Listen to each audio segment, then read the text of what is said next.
Alright guys, and a welcome back to Dope Check, episode number 70. We're back with the second Rostermania edition here of the season so far, because wow, there is an awful lot going on the timeline. Just over the last few minutes here, we've got a brand new restricted free agent hitting the market. What are FaZe up to? What are Thieves up to? How does Jodeci's fit into this whole puzzle? Are OpTic sitting on the sidelines enjoying the show? We've got a great show coming for you all. Thanks all live joining us here on the YouTube, After the Fact on Spotify and all the other platforms. We've got a special guest in the building today. So Don's got a couple of personal things to take care of. He hopefully will be with us during the course of the show. If that is not possible, then we do have Easy Mac back in the building. Those who were following back in the old school Breaking Point podcast days will know that it was a good time. So we're back in business. But yeah, we're going to have a good show today. Trey's here along for the ride as well. Thanks for joining us live and After the Fact. Austin, how you doing? Busy weekends, green screen up. I remember the days. Yeah, I got that in the back. At least covered part of the window, so I'm not getting flashbanged. But yeah, doing good, man. Doing good. Excited to get into the off season. Start relaxing. Relaxing doesn't exist, Trey. Oh yeah. Who's relaxing these days? We got COD to talk about, Austin. You're a busy man yourself, but now you're slacking on your week off. It's all good though. Welcome to the show. It's an absolute pleasure to have you here. Listen, we haven't done a show since all the crazy Rostermania drama started, so here we are. You know, you guys. First of all, I just want to shout out BenJ Drama. He's taken on every single COD Pro one by one. He's taken it all down. You know, and a lot of people are questioning BenJ Drama these days on his legitimacy, on where he stands in COD, and yeah, he doesn't know when someone's shooting bots or not. So we might have to sort that out before we get BenJ back on this show, because I know when someone's shooting bots. Mm-hmm. I hope you do too, Rab and Easy Mac. You know, I'd hope you know. Even if you didn't know, the name's give it away. He's battling Kenny. He's battling Abizi. You know, you should have went after Awakening or something. All right, you're dealing with the big dogs. All right, you went for the jugular. He's gone for the neck, and he's getting dog walked. But yeah. We will see how it goes. But yeah, let's just dive right in. I actually did want to talk about a little bit of BenJ. That was actually my first topic, was BenJ. Although before we get there, I just quickly wanted to look at, well, if Don was going to be here, we're going to do it with Don. But because he's not here, we'll do it anyway. He did a little top 20 list. Best players of the season. Obviously, we're going to announce the full list in due course, Austin. That's coming soon. But I thought it was a little interesting what he put together here. So here you go. This was Donnie's top 25 players of the season in order. And there was a few controversial picks in here for sure. Viper, thanks for the 2. Scrap Neptune, Hydra, Cellium, Abizi as a downgrade. Well, there you go. He wants Neptune in for Envoy, Cellium in for Ghosty. We'll see if that happens. We will see if that happens. We'll get into the BenJ stuff as well. But yeah, Trey, thoughts on this list? It's pretty competitive.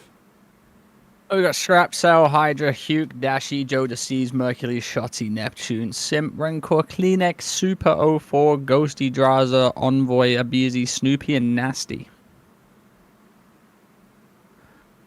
I mean, it's a good list. It's a good ass list.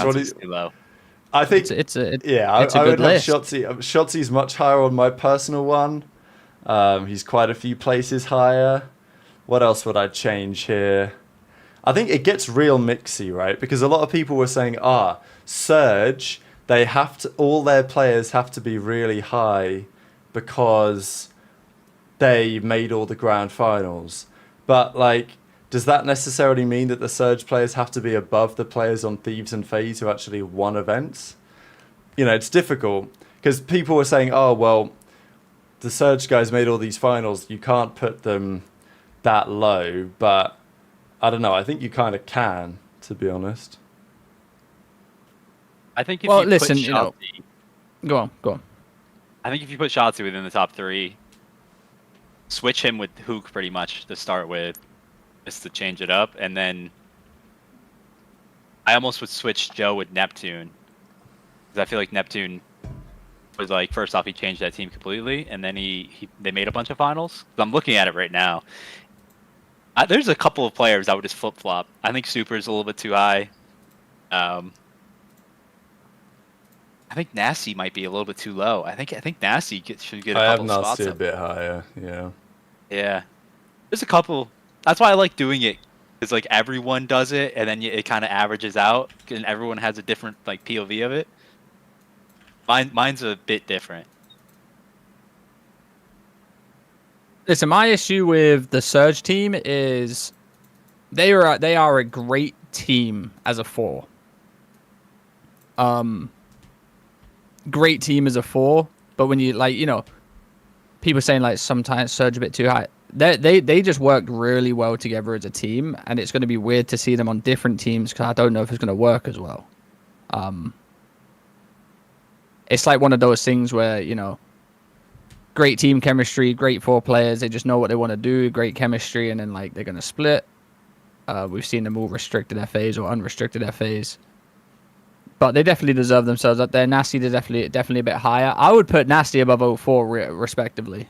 If I'm doing this list, I think 04 was a great player throughout the whole year, but I think Nasty was just a dog. Snoopy getting in there, he was good, but was he better than some of the players like Abuza, Real? No, I don't think so. Shotzi didn't have a great year all round, but his last final like 2 events, 3 events were actually fire. Like, so I'm not gonna lie, I'm probably putting him above Joe Deceives, for how well he played during those times. We'll see what the full list is in due course when it comes out. Just wanted to share what Don had to say on that the other day. A few words for our boy BenJ. I know you did talk about it, Trey, but we've got to give this guy some credit, right? Because he's come out here and he is delivering haymakers left, right, and centre. He's declared war on the FaZe camp. He declared war on Kenny the other day. He came out and said that Kenny was a moron. And then, so basically, if you guys haven't heard this story over the last couple of days, Kenny and Drazah reportedly going to be teaming next year. Before we get into the BenJ stuff, let's talk about that. Ken and Draz as a duo, does it make sense? Should they run it back? Because I don't think Kenny wants to run a sub, so that's going to be an AR duo right there. Draz and Ken. Not to say that it can't work, but obviously when they had their success back in, well, MW2 to some extent, but Vanguard, of course, where they actually won things, they had Octane on the team. He was rather a good AR. Ken and Draz as an AR duo, presumably is what it would be. I don't know if it quite hits the same, but if you were to bring in a couple of good SMGs, I can see it being reasonable, but it's just probably not going to be on a top org, which is why it's a bit of a question, right? Like, Trey, your opinion on players kind of duoing up and saying we're a package deal, just in general, but then also this kind of convo. I was never a guy that was duoed up. You're a dog. And it kind of, listen, ride solo, die solo. That's my motto. Damn right. I came in this world alone. I'm gonna leave it alone, baby. Listen, when you duo up, especially when you're like a player of caliber as Drazah, obviously Kenny had a slowish year, but like Kenny's gonna be back. Like, let's be real. Like Kenny's a good player, amazing player. And he was good on LAN this year. Yeah, he just had a bad year. I like the duo for starters. I really do. I really do like that duo. Maybe Octane, maybe coaching him, maybe. It kind of makes sense to me. Octane wanted to go into the coaching role, and now he gets a coach. I'm just throwing it out there, assuming he gets a coaching spot. He can go coach 2 former teammates. They can go pick up whoever they need, be a great team. The duo and up thing, absolutely class. Absolutely class. Because Kenny didn't have the greatest year, so his stock isn't as high as someone else's. Drazah's stock, high as hell. I'm still very high on Kenny, so, people might look at Kenny's stock being lower, but I'd still pick up Kenny out of a lot of people in the league. And, everyone would love to play with Drazah. Let's be honest. So they'll have some good picks. I could see a good team being formed with those two. even throw Neptune into the mix. Get some good SMG players there because they're an AR duo, so they don't need to pick up 2 subs. Absolutely great team I can see being formed with them too. From a team perspective, I don't know. As long as they're not dying on the hill that they have to be a duo, because like from a team building perspective, you don't want to be put into the corner of like having to have both of them as your ARs. Because if you're like Toronto, for example, and you do get a BZ from FaZe, you have a BZ and Joe Deceives. Like I think that's one of the best SMG duos in the league right off the rip. You can afford to have a little bit less slaying power on your AR side, so you could do that. But I would like to also keep my options open with like Kleenex. Is he going to be a flex going forward? Can we buy out Rancor? Because like, I think either one of Kenny or Drazah can, quote unquote, lead a team and be that IGL. So I would at least want the option to be open to just having one of them, because like a Toronto that is Rancor, Kenny, BZ, and Joe Deceives, I think is really good. Or an Atlanta FaZe with like Drazah, Rancor, Simp, Neptune. Like, I would rather on the team side be able to have that flexibility, because I think both of them will get on a team. But if they both get on a team together, like I just think they have to have really good SMGs in front of them to get the most out of that team, because you gotta, when you're coming out of this Rostermania, you have to be compared against Thieves and OpTic. So like the team that you have to build has to be able to at least compare to them on paper, because if it's those two guys, then you might need some more slaying power on the SMG line compared to like OpTic, for example, doesn't necessarily need that out of their second SMG, but they get it. So that's just my thoughts on it. What do you think about this whole Toronto Joe Deceives a BZ Kenny? You did the tweet, didn't you? Didn't you not tweet it? I think you tweeted it, yeah. I don't know how likely that is. I don't know how much bread Toronto have got to play with. I feel like they probably should try, but it's a good question. One of the whispers was that with KOI coming in and like the potential that the KOI brand, they would try to make a splash as like the new brand. I just put something in the I just put something in the Discord. Interesting. Yeah, so it's like I think they want to make a splash going into this next year. It's just a push and pull, because you're battling to actually keep Joe. Like there's no guarantee that Joe is even there. That means you can't really just push away Kleenex and Insight too. So they're one of the secondary dominoes, I think. Like as soon as Thieves and FaZe kind of figure out what they're doing, like Toronto is going to be like right after. They're going to be one of the most important teams to watch right after those initial moves. Recognize Milk reckons Kenny Drazah purge Snoopy.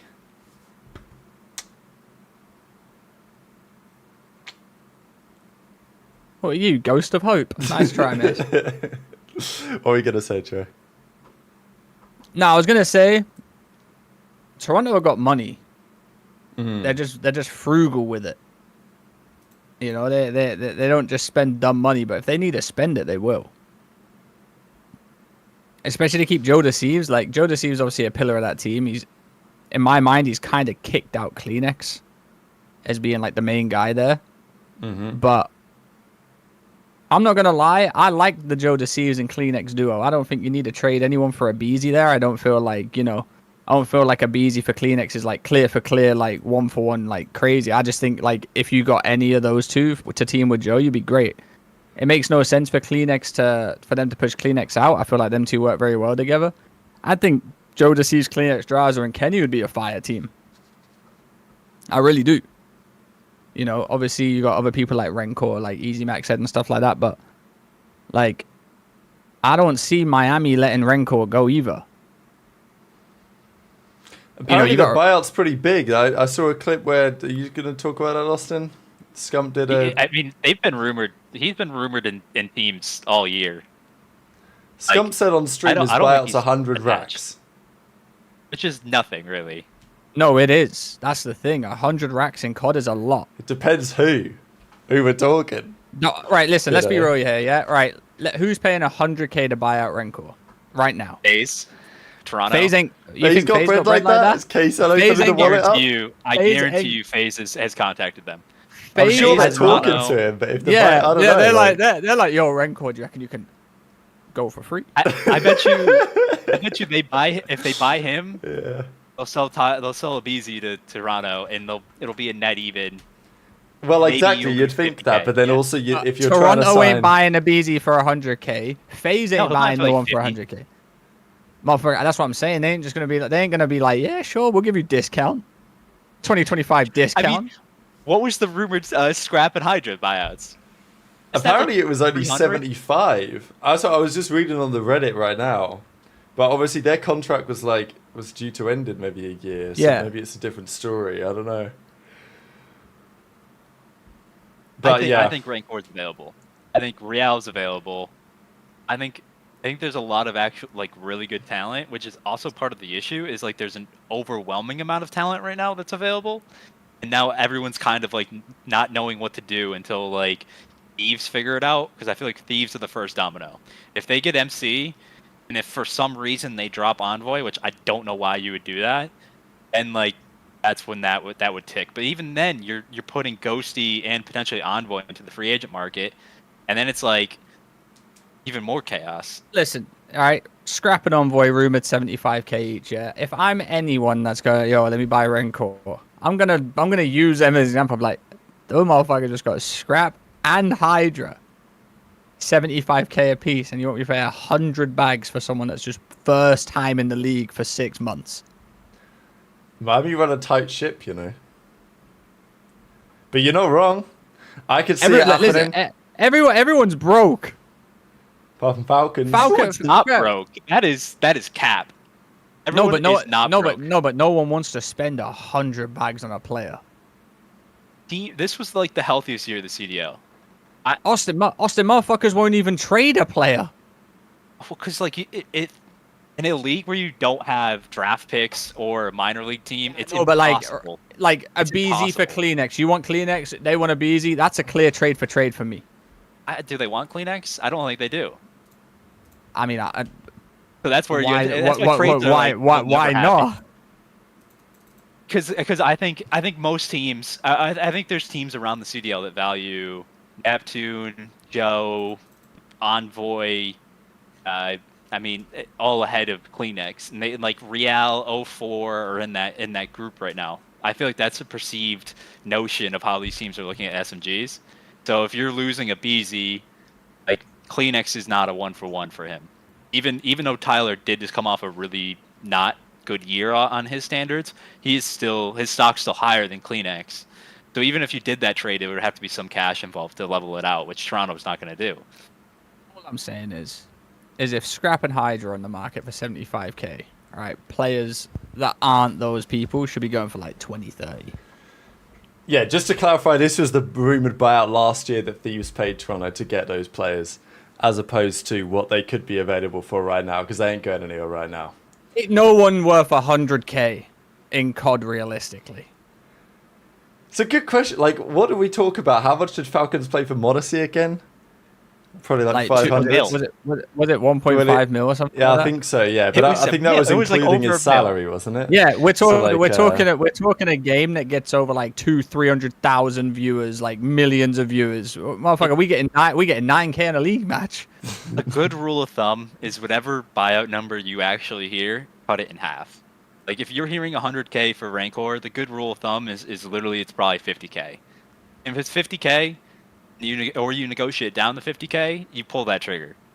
Because that's an instant, you have an instant pillar on your team as I long think as you do it for Rancor's... 50K, yeah. If Rancor's also signed a new contract this offseason, and you buy him out, and then you have him for a year or two, I do that instantly, without even blinking. If you have Simp and Rancor, you're starting to cook. Obviously, you're negotiating, all right? I'm not saying it's 100K or nothing, but if I'm someone, I'm just not paying 100K for someone. It's just not happening. In 100K for any player. No, obviously for some Okay. players, But listen, that's my point though. If I'm looking at bro, if I'm negotiating with someone, I'm gonna be Scrap and Hydra, 75 bags. Yo, we got work with 10K. That was Scrap and Envoy. Hydra's number they never put out. I think Hydra was a lot. I think Hydra was a lot more than 100K. More than likely, yeah. I mean, I remember the first year, people to buy a player out from their CW, to buy someone out from their CWO contract was crazy. And it was like I remember in like 2017, like Abizi was like 25K at one point. It was like people just making up numbers. I was 3.7. like 3.7. That's never gonna happen. Why is that so specific? Orbit to Splice, 3,750 dough hairs. Oh, wow. Why did you say it like 3.7? Wow. Hey, one of the most valuable players in the league trade. That ain't bad for 2017. That was an absolute steal. I was moving like MK Dons. Wow, 3,750. That was a crazy negotiation. And then huh? What do you think it started at? I think New York was like, oh well, it started at $95,000. That's what it started at. And then they negotiated down to 3. Actually, no. Wait. I'm actually dumb. Never mind. Hang on. Let me repeat. Let me rephrase that. Infused to orbit. Orbit to infused. No, infused to orbit. $3,700. Okay. Right? Yeah. Orbit to splice was supposed to be 95,000. Damn. Who was the orbit CEO? He was cooking up a storm. Patrick, and obviously ain't no one paying $95,000 when my salary wasn't even close to like 30K. No, but you were MVP though, so I wasn't at the time though. Oh shit, yeah, that's true.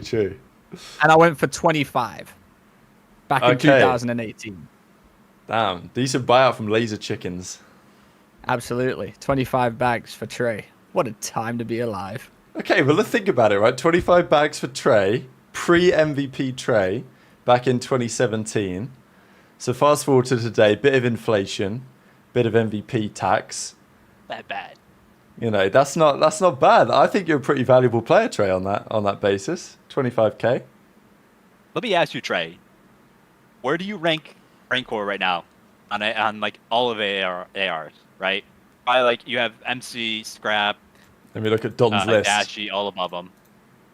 You probably like Mercules has a for future, like, is probably ahead of him. What, Rancor's top 8? I mean, like, Don Adams is the 5th best AR on his list. I'm gonna take Scrap, Cell, Mercules, Dashy. That's about it, isn't it? Really, who you taking? Drazah above him, Ghosty above him.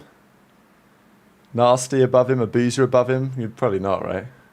Because when you do this buyout, you're not thinking about this year. You're thinking about how good he could be next year. Like, what's the step he takes?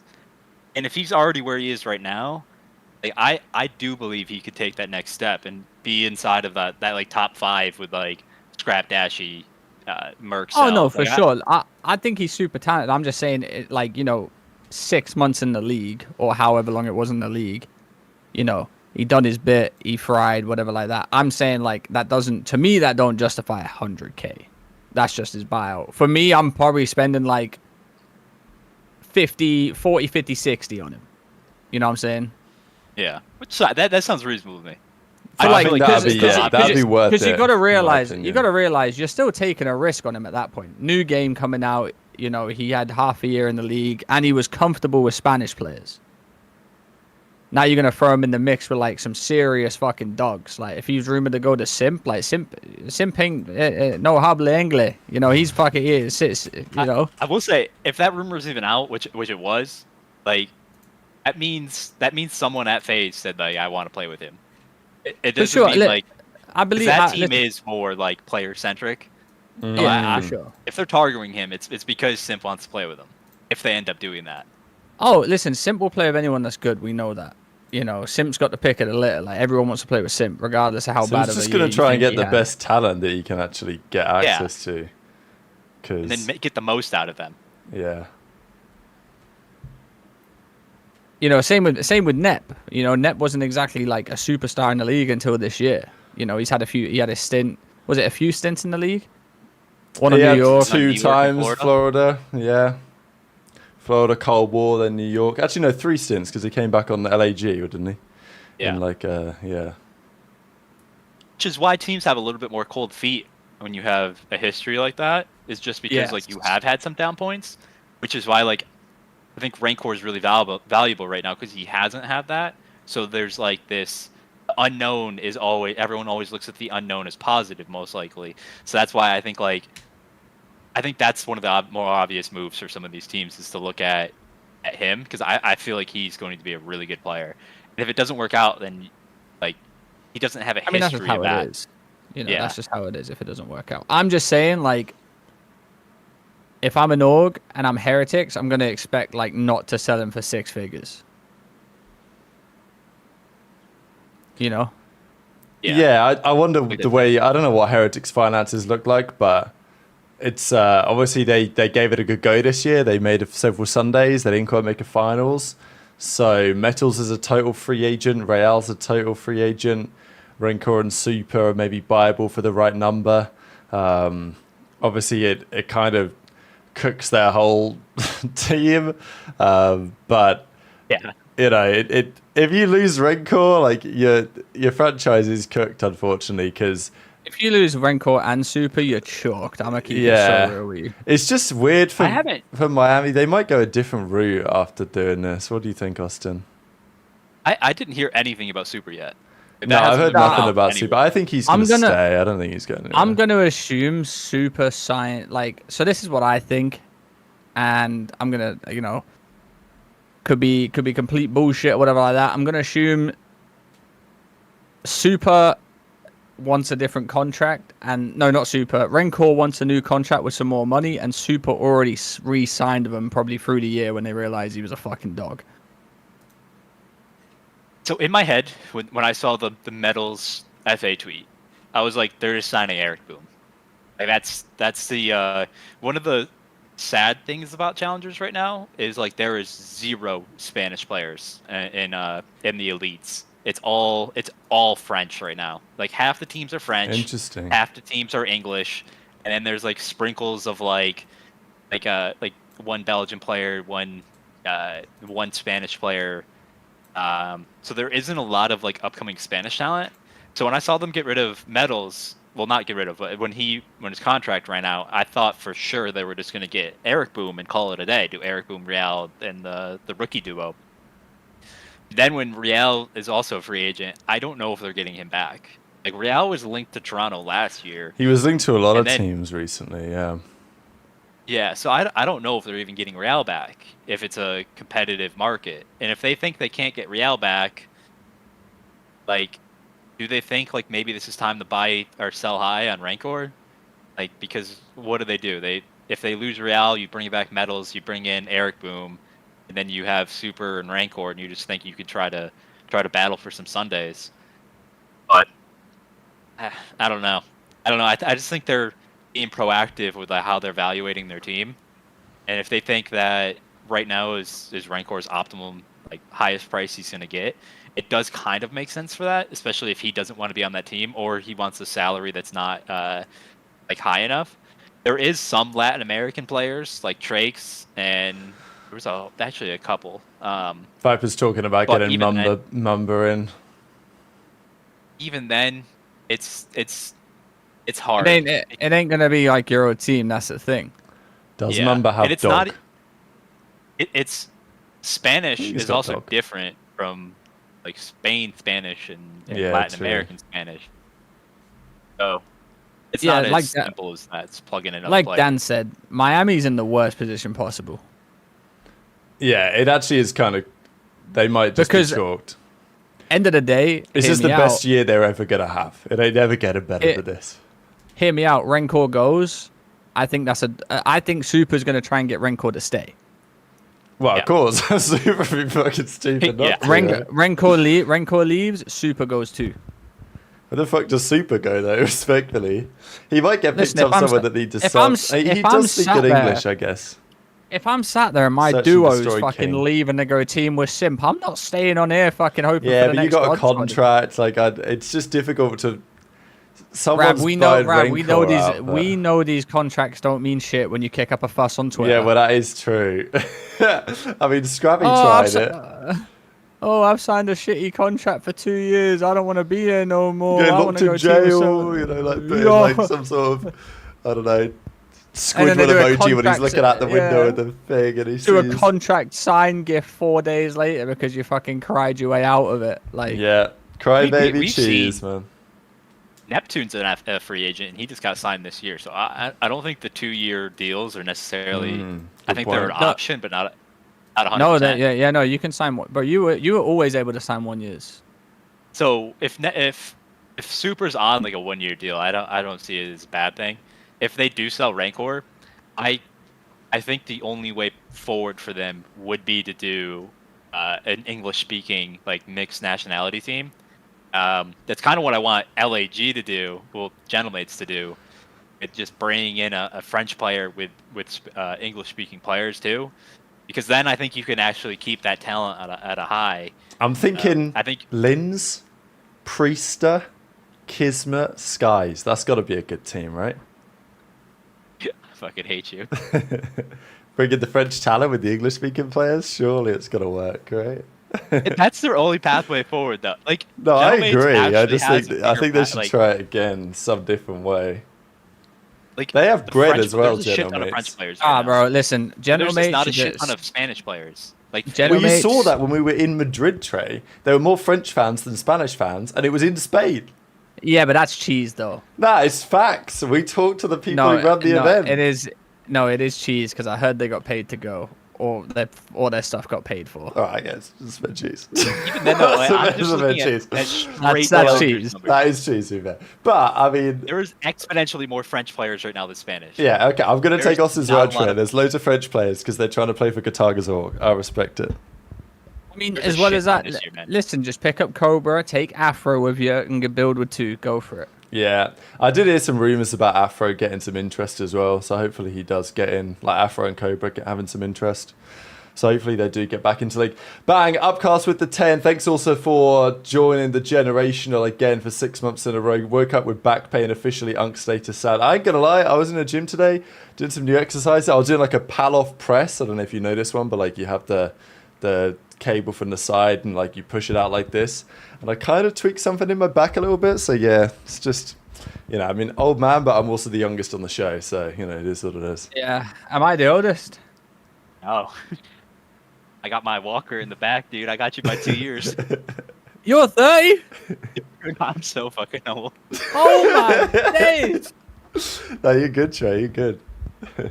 I'm 28. Well, I just turned 28. It was my birthday 2 days ago. Shout out myself. Shout out yourself. Also, shout out Prize Pick supported the show. I don't think I shouted them out earlier. So thanks for the support on the content all this season. Obviously, COD's over, but that does not mean everything else is over. F1's back underway in a couple of weeks' time. Valorant playoffs are coming up soon. All sorts of sports and esports. If you want to get involved, code Breaking Point, download the app, link top line in the description, claim $50 first $5 pick. And if you do have any winnings, then feel free to donate to Trey. Little happy birthday present. He would appreciate it. Get another buzzball or whatever you call them. I'm starting to feel like not many people fuck with me no more. You think? Now you're 10, 'Cause my 28, you're PayPal washed up. Mate, I was washed up 3 years ago, apparently. Yeah. But I'd be still running pockets right now. You know, I'm looking like Slasher out there. You gotta think Abizi. I mean, how old's Abizi now? 25. 25? Everyone's getting old, bro. He's Yeah. been playing for 8 years, dude. Abizi's Bro, gonna be it's 26 next season for 20. You know what's crazy as well? Yeah. Give it a few years, there ain't gonna be no one left to take anyone's spot in the league. It's gonna be all the French players that are grinding to go and Bro, Qatar as well. we're gonna go back to the plumber era.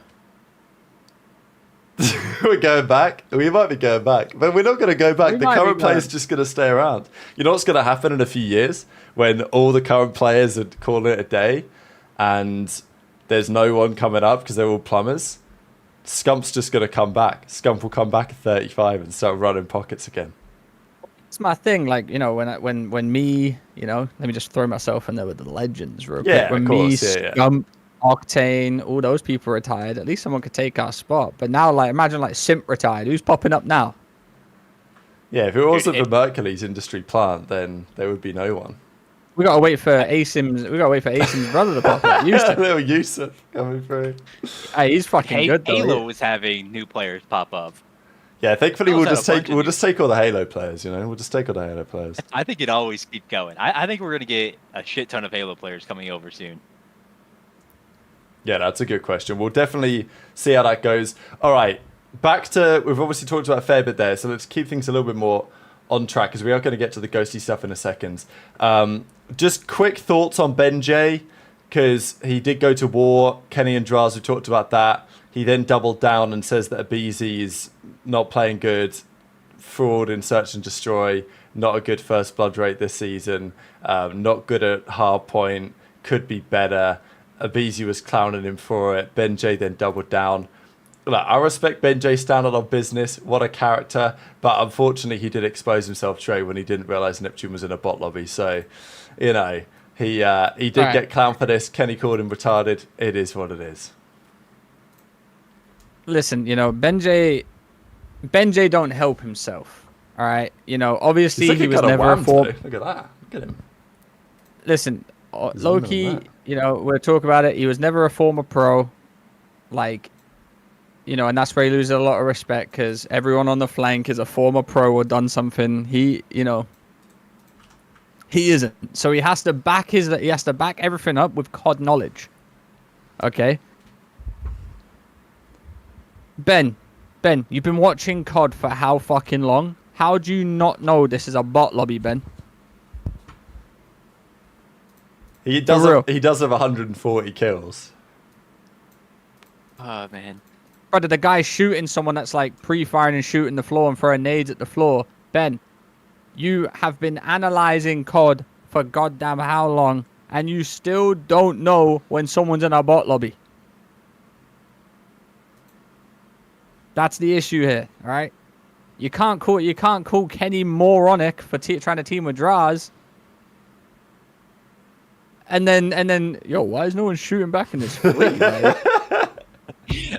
Worst time clip ever, bro. When you just shit on Kenny and Drazah. Bro, shit on Kenny. It was such good instead of timing, man. Such went good to war timing. with Abizi, and then like, then you've even got Octane coming at him as well, saying that like, you know.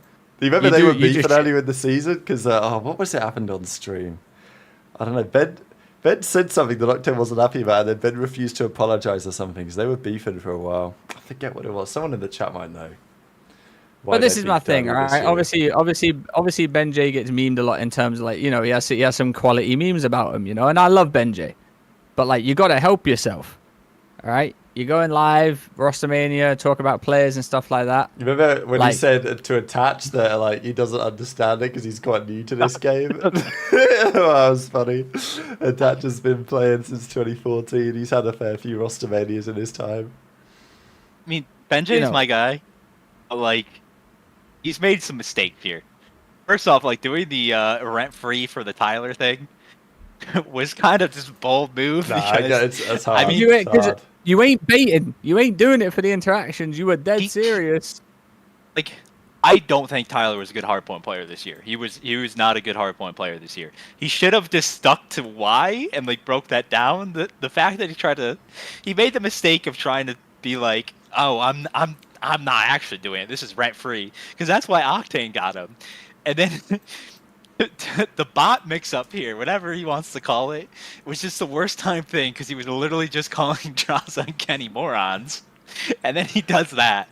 So like those two mistakes, man, it was just like, Ben, come on. You had the chance to I get love your Ben, takes man. out What a there. character. And listen, I'm inclined, like Abizi saying he's just a dick sucker. He doesn't know a lick about COD. I might be inclined to believe it now. Abizi did have a freeze, like, you know, he had an alley-oop with that one after the BenJ free-fall clip. Oh, 100%. You know, what's worse for BenJ? Him getting called a dick sucker and saying he don't know shit about COD, and then boom. Why are they not shooting back? Like, Abizi was probably laughing his fucking ass off. I think Tyler was laughing more at the Roman S&D. Like he's just a roamer. Like speaking as someone that's like watched Tyler play S&D for a while. Like He is- you could have he is used not- the critique. Tyler ain't no plays through roamer. solo. Tyler would ain't say no that- roamer. He is a he head probably bash screws- first blood. Yeah. Fucking out. If I get my kill, I'm good. If I don't, my bad, Simp. You got to take over, twin, because I'm fucked. So the critique could have been he plays too solo, he plays at a pace where he's alone in these fights when he should be waiting for somebody, which has been a critique in the past. It's like, oh, you got to be more vocal about your plans. So you have a teammate behind you to trade you, play a little bit more as a duo. But then he just said, I think he said roamer, like all he does is roam in S&D, which is not a valid critique. Like if you want to critique someone, you got to have some of it like that, which. I still think Tyler was one of the best S&D players this season. Like he brought up the opening duel numbers over the season. Tyler was fourth, I think, second in opening duels won per round. So that is like the total opening duels won divided by the rounds played. So he was in the 95th percentile in the CDL. He was in the 74th percentile for opening duel win percentage, which was 53. So like he had good opening duel numbers.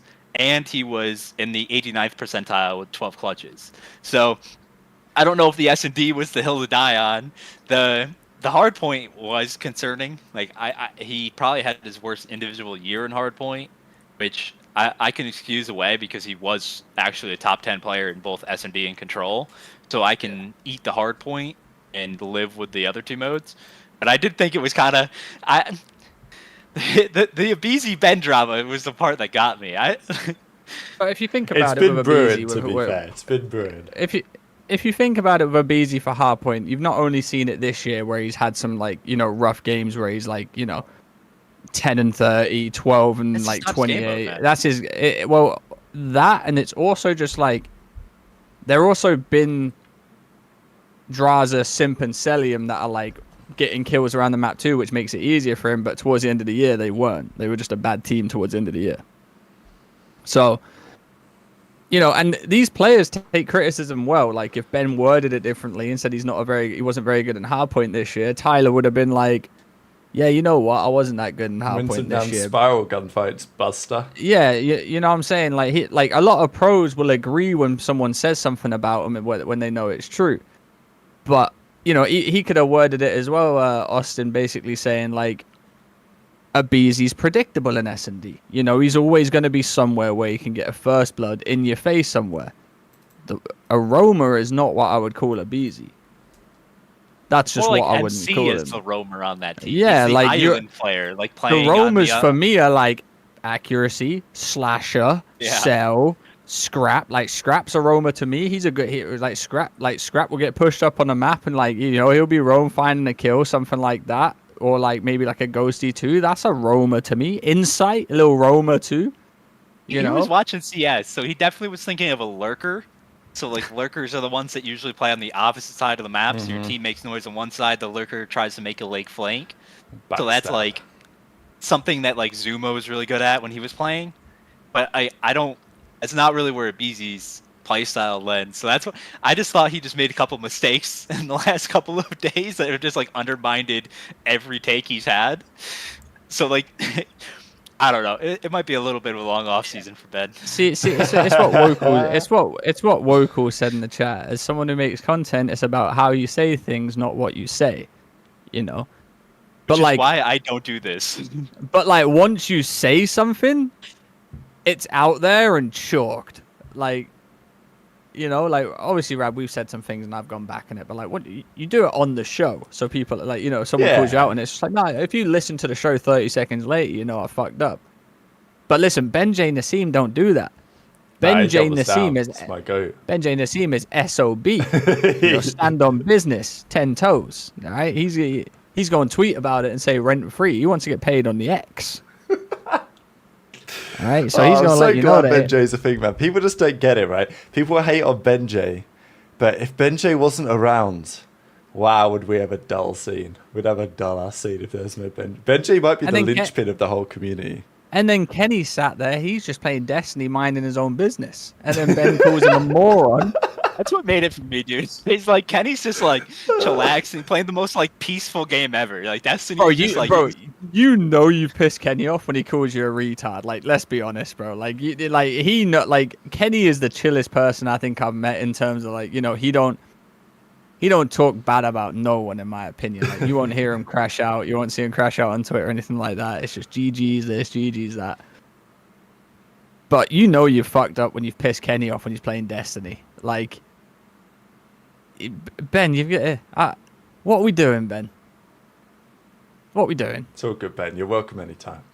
I just do want to comment on that Abizi thing real quick, because it is interesting the stats you bring up. We are going to talk about Envoy, the situation with Thieves. Envoy is getting a lot of criticism lately. If you look at the hardpoint stats this season, it's remarkable how similar their numbers are, actually. So Abizi played 87 hardpoint maps. Envoy played 83. They literally had 1 point of damage between them. Abizi 2,902, Envoy 2,901. Very similar Abizi's kills per 10. Very similar. Abizi 0.96, Envoy 0.95. The big difference is that Envoy had 25 seconds more per hill time per 10 minutes, right? So like it was There's basically the same another one, too. numbers, but and also this go on, Austin. Assists per 10 minutes. Envoy was in the 64th percentile. He was averaging 9.4. Tyler was averaging 8.2, which doesn't sound like a big drop, but he was in the 23rd percentile. So it's a little bit more team shots, a lot more time in the hill. Envoy was second most in the league for hill time. So it's a very different play style inside of a team unit, where Thieves had all those slayers. Envoy, the thing that people aren't appreciating is he shouldn't be getting kills. If he's getting a ton of kills, something's wrong. Whereas with Abizi, they weren't getting kills at the end of the year. They needed a little bit more, and they weren't getting that out of either of their SMGs. I'm not excusing Simp obviously has to get some criticism too. So we'll get into that. Anyway, that's the BenJ piece. But look, let's get into it, right? Because we've just seen some news hit the timeline, and that is that Daniel Ghosty is officially a restricted free agent for the 2026 season. So this was the big development, as you were saying earlier, Trey, the Ghost to Hope. He came out with a tweet and he said, sources suggest LA Thieves are sticking it out for 2026, which was a surprise to me because they've just gone back-to-back top 8s.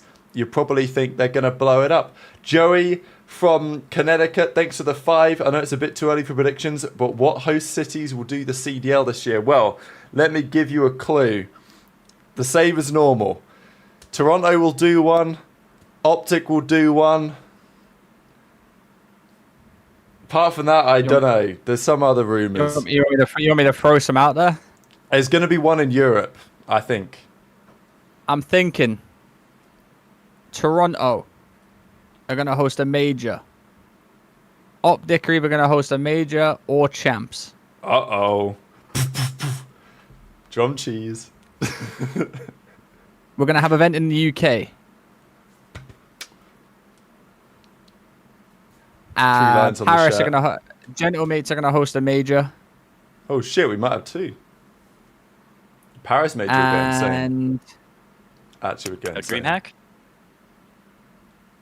We could do a little Well, I dream think hack. I think the DreamHack is going to be UK. Interesting. They do. There's no Okay, announced then. one. There's no announced one, but... They haven't announced for 2026 yet. Yeah, that's my thing. And I think... Listen, it just makes sense to me that it's going to be a UK major. Just trust me. Well, Joey, you got some good value for your $5 there, I think. So stay tuned, ladies and gentlemen. We'll know in the next couple of months where all the events are going to be. Yeah. But, yeah, Paris event would be fire. Hopefully we get one in the UK. It just makes sense to come to the UK for Black Ops 7. Just does. Damn right. We would make it work. Dan Ghosty, restricted free agent. So the Ghost of Hope did his tweet. He said they ain't blowing it up. Now, what I will tell you guys is this. At the time that tweet happened from the Ghost of Hope, as you said, Austin, earlier in the show, I think there was definitely some truth to the fact that the team was maybe kind of happy to stick it together. But other decisions were made. The management, whoever that is, has decided they want to move on from Ghosty. And to my understanding, the players are not exactly against it. It's the same thing as when Shotzi did not necessarily want to drop Skies for Mercules, but when Hex makes the call and says, we're dropping Skies for Mercules, Shotzi's like, you know what? Sound. Like, I'm down. Let's run it.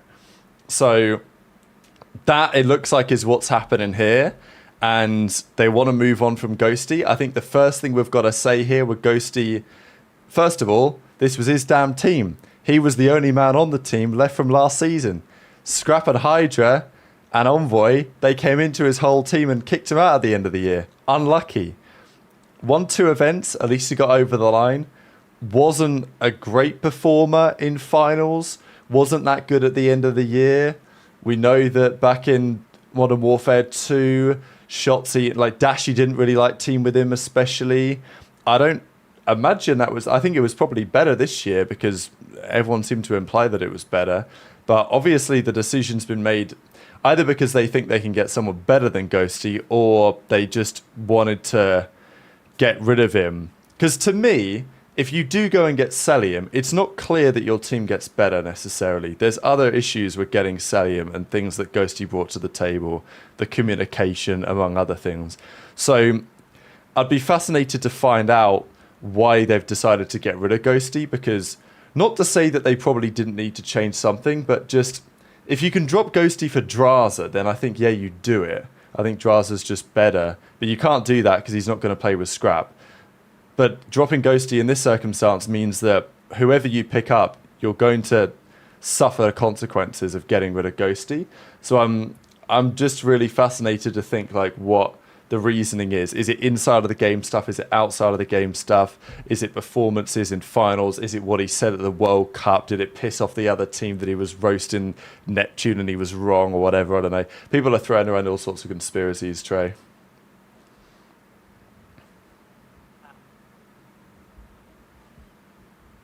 I mean, yeah, you know. I don't know. All I know is Ghost of Hope doesn't have a sauce. I know that. Sauce. Sauce. He's got no sauce. He's got nothing. Like you said, I heard that they were going to make a change, and they still could make more possible changes. I'm still seeing Envoy is being looked at for, who is it? Joe Deceives, Neptune, and someone else. I can't remember who it was. Easy, I think. Yeah. I don't know how realistic these things are, because obviously Cellium was rumored to go here too. But you've also got to understand that it's all about who's got the money for it. And Austin, you know, we know that Scrap and Hydra got a pretty hefty salary. You know, they're looking nice over there. So are LA Thieves... Listen, LA Thieves can build together a super team, but, like, do they have enough money to pay 2 more superstars to join the roster? Be it Cell, who has been probably the best AR in the league for the last 5 years, 6 years since the CWO started, realistically. He's been top KD, you know, world champ, multiple event wins.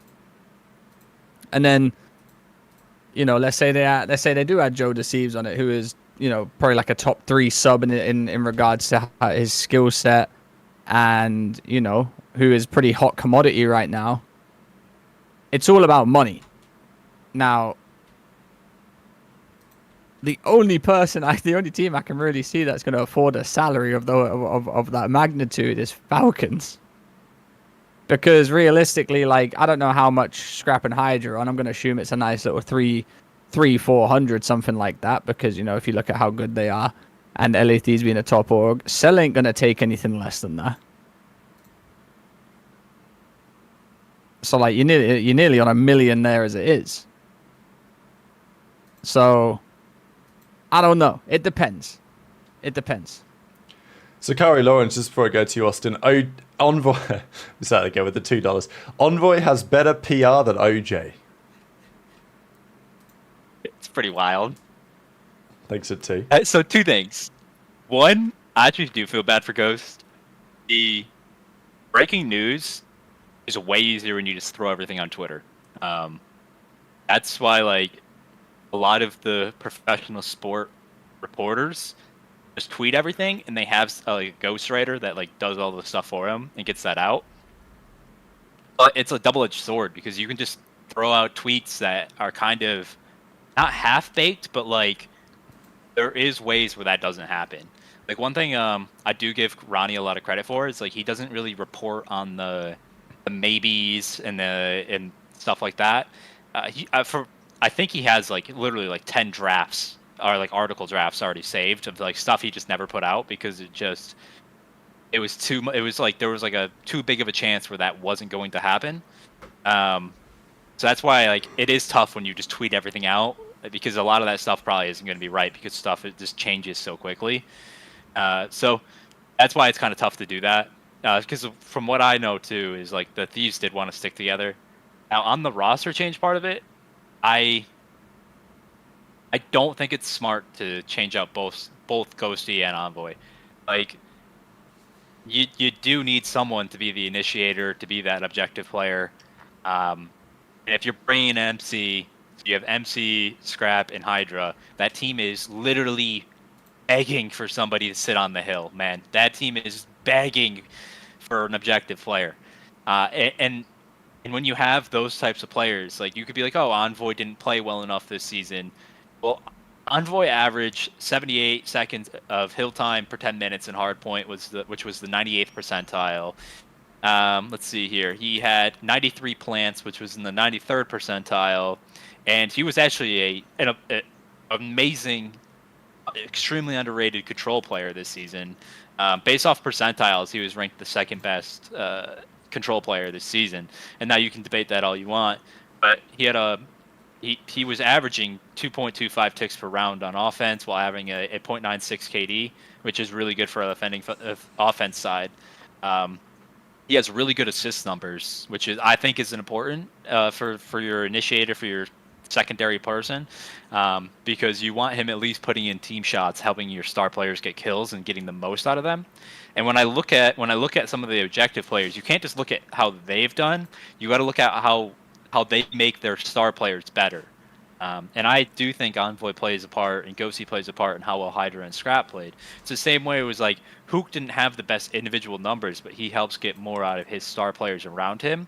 Same thing with Dashy on that OpTic team.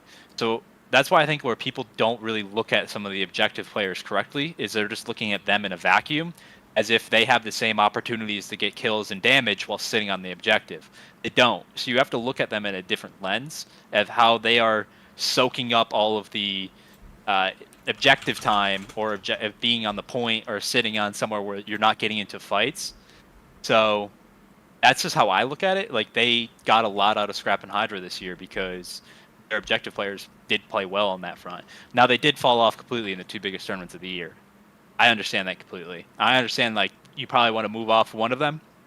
And if you get MC, I do think Envoy should be your fourth player. And if it's not Envoy, I don't see the logic in getting Neptune. It just doesn't fit what that roster needs. I don't see a BZ. Like I don't see that working. Doesn't make sense. I mean, the other man they're looking at, according to the rumors, is Joe Deceives. The only reason why we've been talking about Envoy maybe being at risk is because of this article that Ronnie puts out that suggests that there are a few teams that want to get Joe Deceives, one of which is Gentlemates, but they've had an offer rejected. The other two are FaZe and Thieves. Now, FaZe obviously makes some sense, because if you compare him with Simp, it sounds pretty good to me. But then also Thieves as a contender at least implies that they're considering whether Envoy could be replaced. And Joe Deceives also had great objective stats, right? So like I can see the logic there too, but there's really not many players who I would replace Envoy for, really, if any. Like I don't know. Before? I just think Envoy's better. I like 04's game. I do too. I think Envoy's like a really good player. Like Joe does kind of make sense if you were to do it that way, but I think Envoy is like basically the best option they can keep. I think people are like underlooking Envoy's value. I think Envoy's become a bit less likable this year, I would say, because of some of the comments he's made. That's definitely the feeling I get in the community. The comments about challenges and all this, and therefore like, you know how it is. If a player is well liked, they tend to get benefit of the doubt. If they're less well liked, they get less benefit of the doubt. So Envoy's case, he's, you know, rubbed some people up the wrong way this season, and guess what? End of the year happens, doesn't play very well, and the recency bias. I think I would be justified in saying there's a lot of recency bias, but also the recency bias is valid because it was the two biggest tournaments of the year. So I'm not going to pretend that it's not.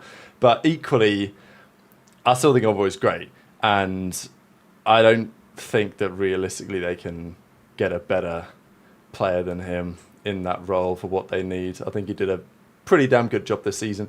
Is he vulnerable to the occasional stinker? Yeah, but no more so than 04, in my opinion. And you could say, like, you don't need that role, but even OpTic this year, in the last 100 days, when they were playing their best, Ashy and Mercules had way more hill time than Hook and Shotzi. Hook had 51 seconds per 10 minutes, and Dashy had 25 more than him. Mercules had 21 more than him.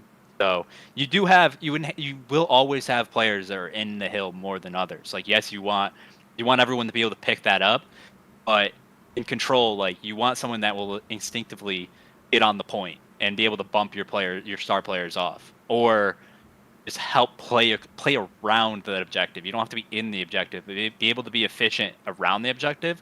That's why I like the Booza last year. Is in MW3, like, it stood out to me like how well he played around the objective. It reminded me of Octane a lot. So that's what I mean by that, is you need somebody with that mindset that isn't just about getting more slays and kills and stuff like that. I also don't agree that Hydra needs a faster sub duo than Envoy, because Hydra is literally a do-it-all sub. He has the best slaying numbers and also the most pace.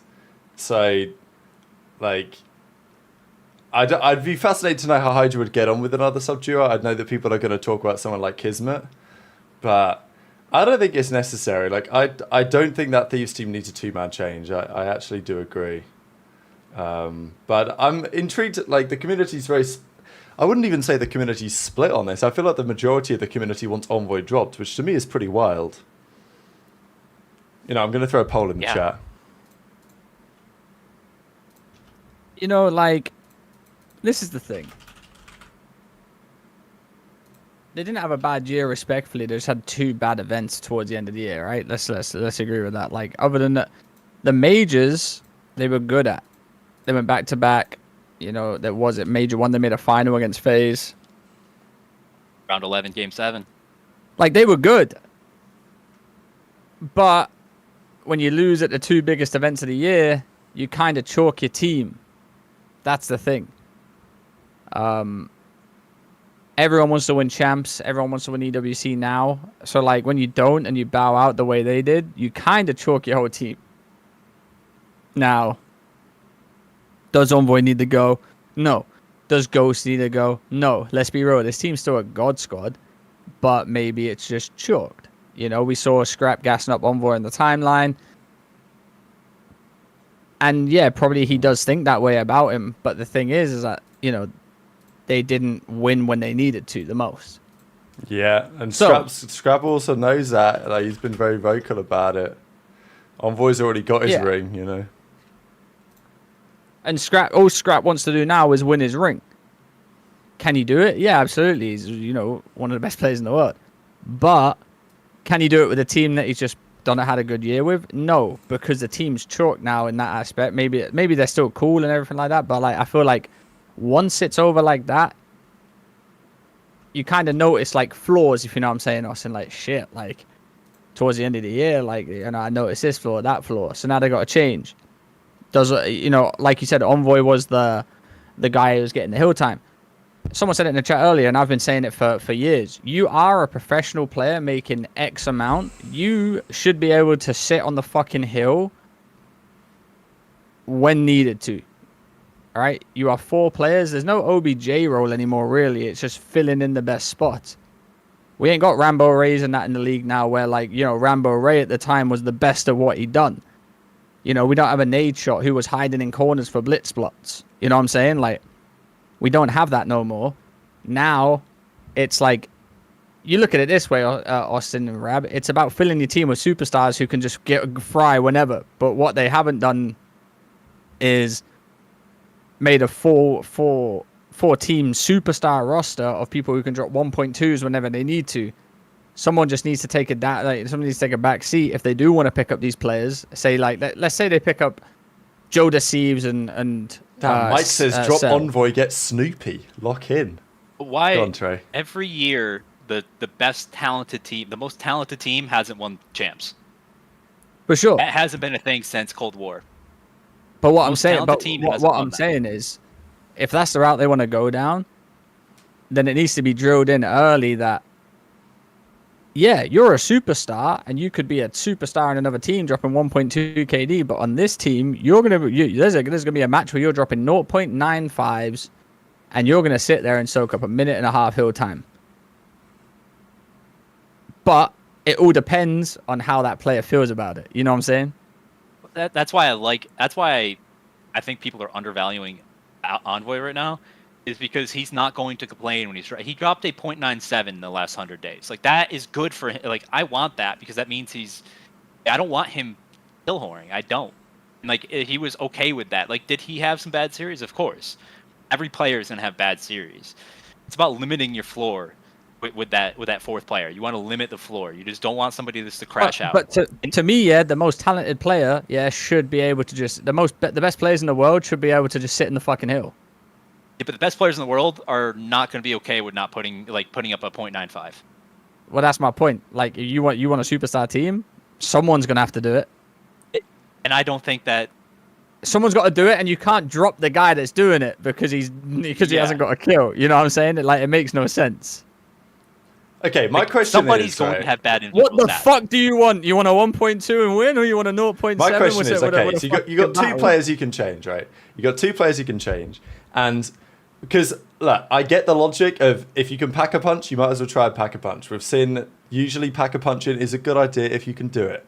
So in the Ghosty case, you can't get anyone from OpTic, obviously. So that's off the table. So to upgrade from Ghosty, your options are you could try and get Drazah, you can try and get Cell or a Boozer. Really, those are the three options. I don't think a Boozer's an upgrade on Ghosty personally. I think you might argue it, but I think from an all-round package, I don't quite see it. I think He's not an upgrade. Cellium's the only one that I could argue would be an upgrade. And obviously, I think Drazah would be an upgrade, but you can't get him because he's not going to team with Scrap, whatever. On the SMG side, this is the question you guys are asking in the chat right now. Who is an SMG upgrade from Envoy? If you're going to make a change to try and upgrade from Envoy, because it's not easy to upgrade from Envoy. People are saying Kismet. I don't buy it, personally. I don't think that's an upgrade. Unless Hydra really wants that to be the case. If Hydra really wants Kiz back and thinks that's the secret, maybe you listen to him. But listen, you got to understand, is it an upgrade on talent or an upgrade to someone's to their play style? You know what I'm saying? No, I know what you're saying, but like on paper, is Kismet an upgrade to Envoy? No, right? But is Kismet an upgrade to Envoy for Hydra? I mean, maybe. That's why you can't just look at it in a vacuum. You can't just Like, be there's obviously more yeah, factors in Neptune's play. better than Envoy. I still wouldn't do it though. Yeah, like you wouldn't that's sign my point. Neptune. Neptune wouldn't make Well, sense. here's my point though, Austin. Obviously, people say friendship league, but obviously people are more comfortable playing with someone that they know they're comfortable playing with. And I'm not saying Hydra didn't like playing with. I'm not saying Hydra was uncomfortable playing with Envoy, but like, you know, Hydra could be like, obviously, I don't think Kiz is going to join 100 Thieves. I'm just saying. But Hydra sat there going, "Oh, well, you know, I did win with Kiz. I did. That's pretty good. I could do it again. I could do it again." Look at that flight to Paris right now.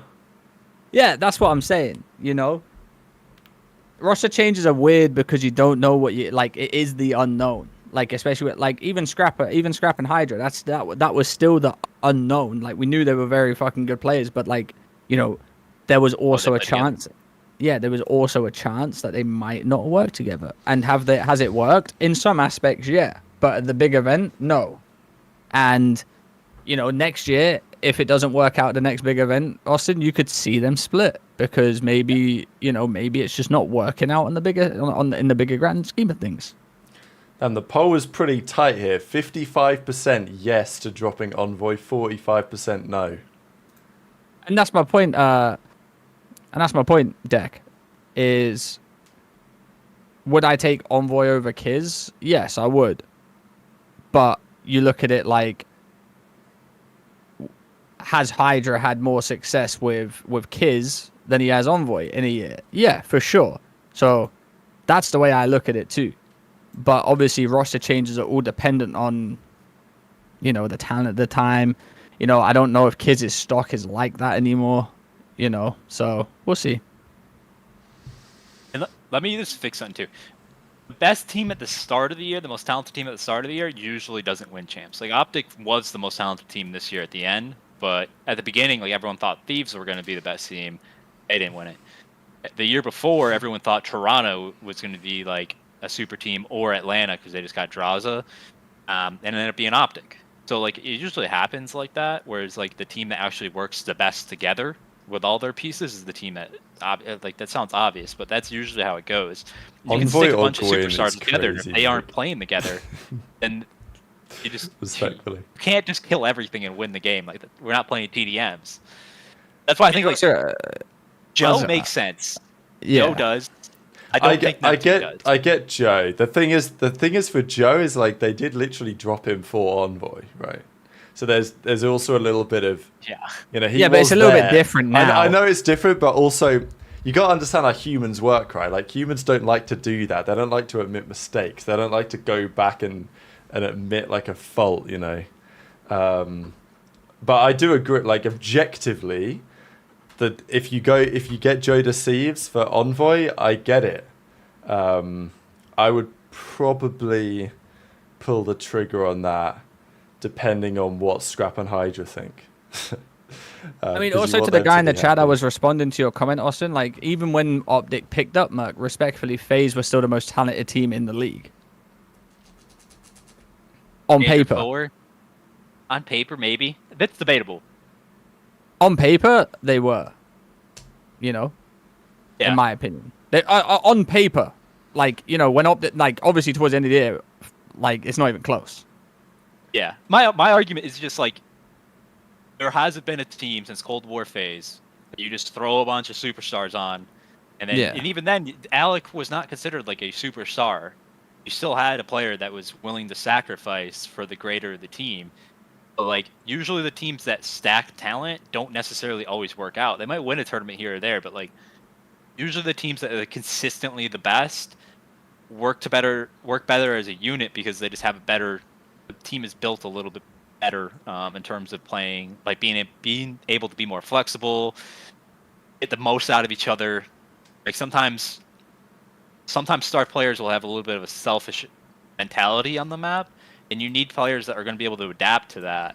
And if everyone kind of has that selfish tendency, you're not going to get the best out of everyone. You're going to end up with just huge mistakes that cost you tournaments.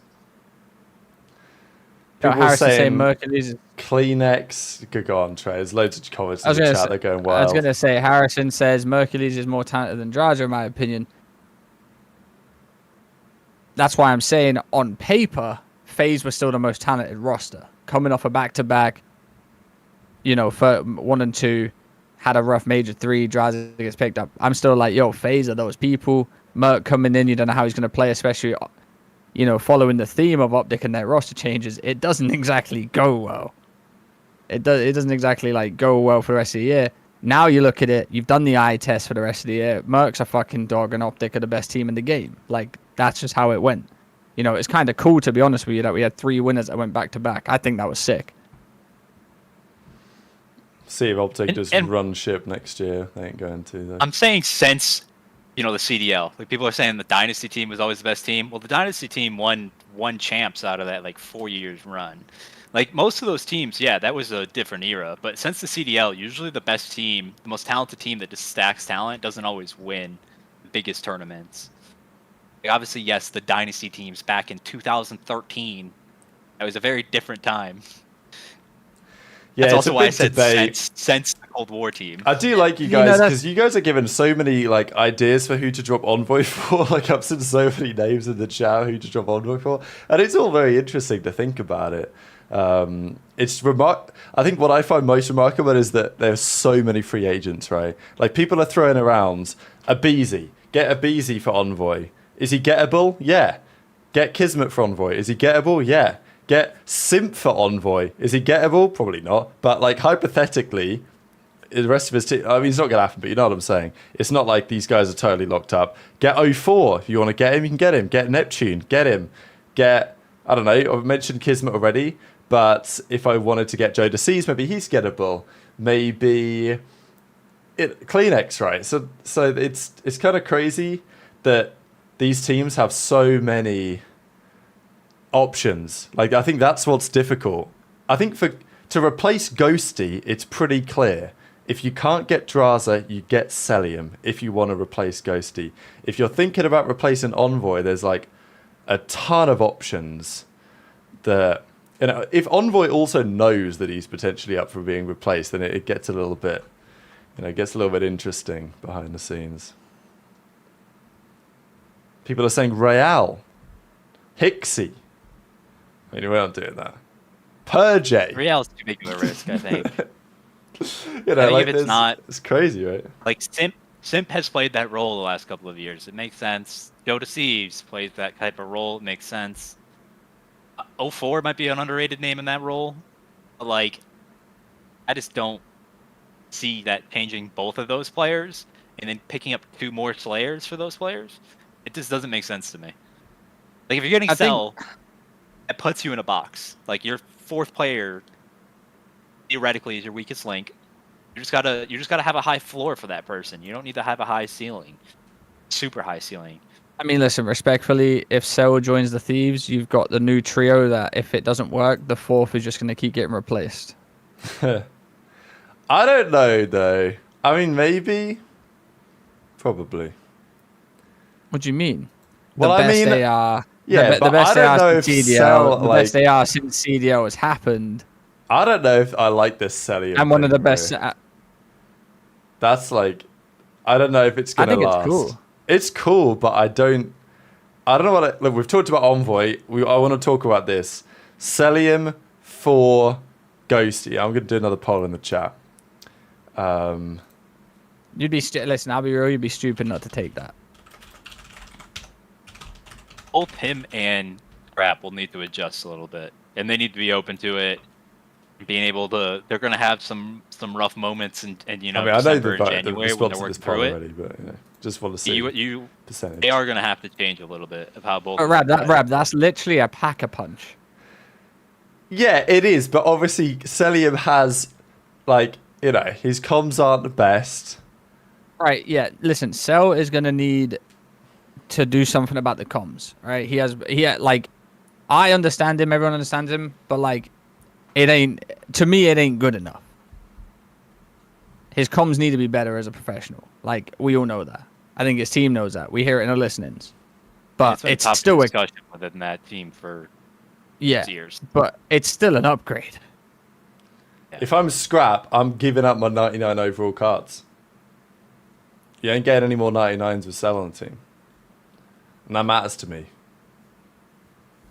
Nathan says, do Envoy versus Ghosty, lol. It's actually a good question. I mean, that would be that's my question. Is like, I think you do one or the other. I don't think you do both. Well, there's no point because one's been dropped. They're already got rid of Ghosty. Unless they do an insight and they bring him back. There ain't no point doing a poll because motherfucker's already gone already. So right, I will throw the poll in there. Let's see. Cellium won that poll with 61% of the vote. So it's not exactly unanimous.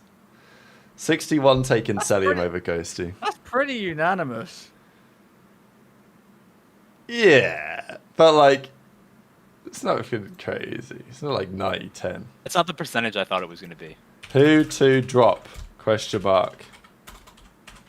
God, this is great, isn't it? What a Rostermania. Envoy, Ghosty, or both? Lock in with that one, chat. I actually hate when people talk about like roles as in like main AR and flex, because it's more about like pacing. Like MC has been a quote unquote flex because he pulls out the third SMG, but he plays way slower. Now Scrap doesn't pull out the SMG as much, plays a little bit faster. So like Sal will still be the quote unquote flex, but he will probably be the slower of the two ARs. But they will have to adjust their play style because one of them is going to Cell is going to have to speed up.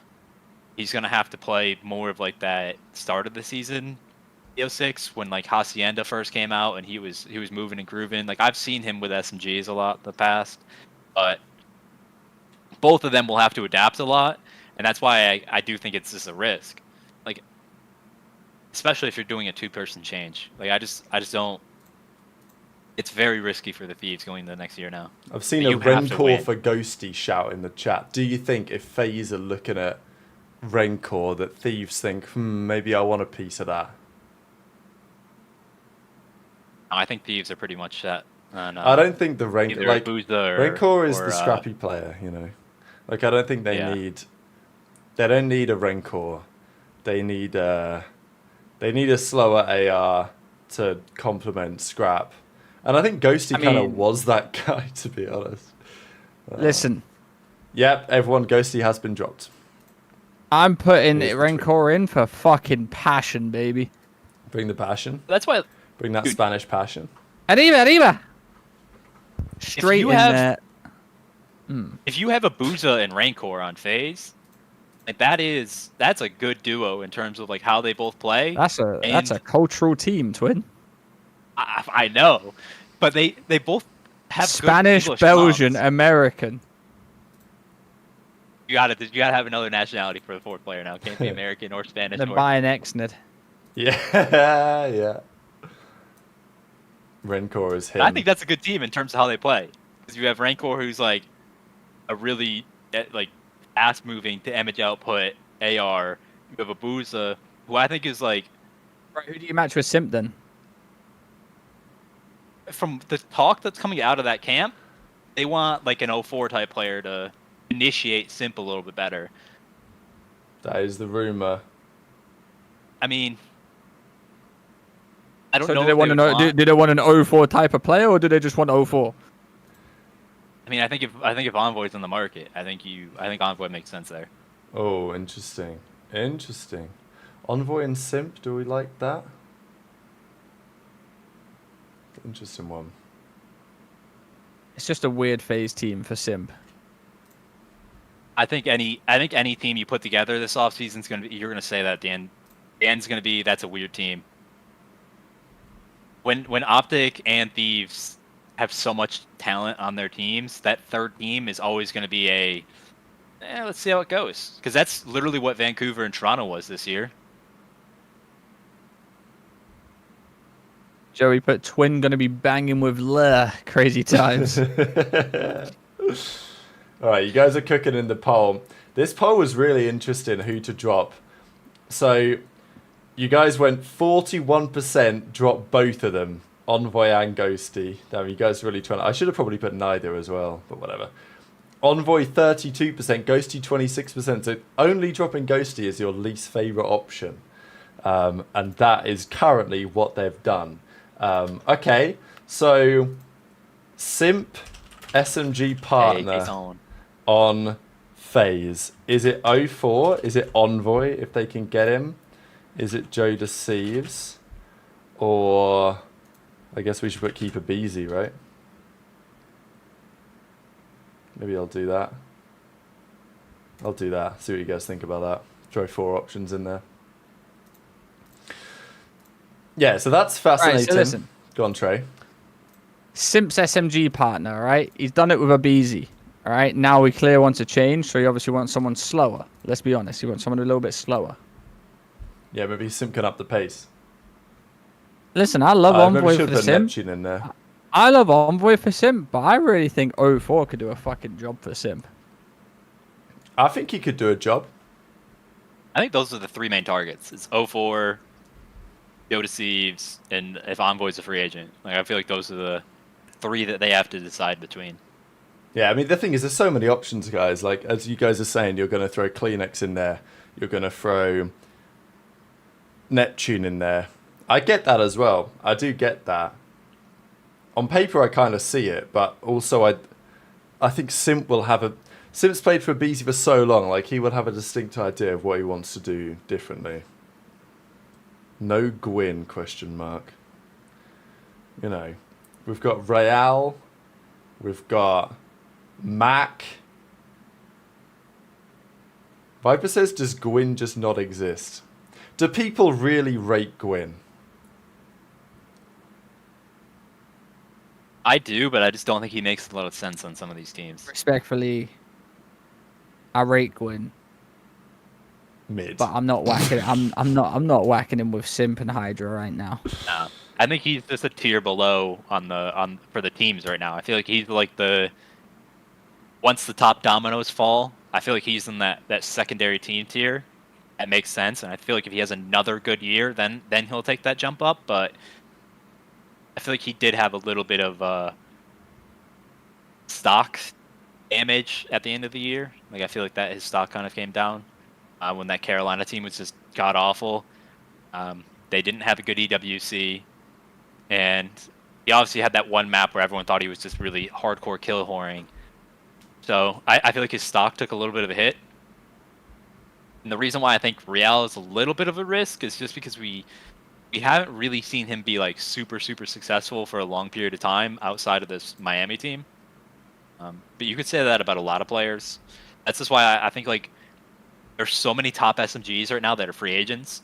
It would make sense for like Simp to be a flex this year and like go after, you know, the marquee SMG talent, because I do think Simp would be a top tier flex like instantly in the league. Like he would be one of the best flexes without a doubt tomorrow if he made the change. But I think he wants to have a very good year on the SMG this year. I think he wants to prove that he is still that guy, and that's why he wants to be put in more of a position to be not as much the objective player, can be a little bit more selfish, because he is one of the most selfless players in the league. So I feel like that's kind of where their head is at right now. Guys are kicking in the chat. Thanks, Joe, for the 5. Biggest concern is the teams that have no squad. Who is Surge picking up now they've got 4 slots? Do they continue as a CDL team at all? Good question. I'm just going to end this poll real quick before we get to the answer of that. So the poll says, end poll, you guys have given the vote to Joe the Thieves as the best option, then 04, then Keeper Beezy, then Envoy, if available, for FaZe's SMG partner to Simp. Just quickly on Surge, there was a rumour that was floating around this afternoon that Surge are one of the 2 teams interested in picking up the full Omit squad from Challengers as a quartet. There was a rumour the other day that they were interested in doing it, or there was some team interested in doing it. The other team is supposedly going to be Rocker, which should not come as a shock to anyone probably, that they might take a different approach.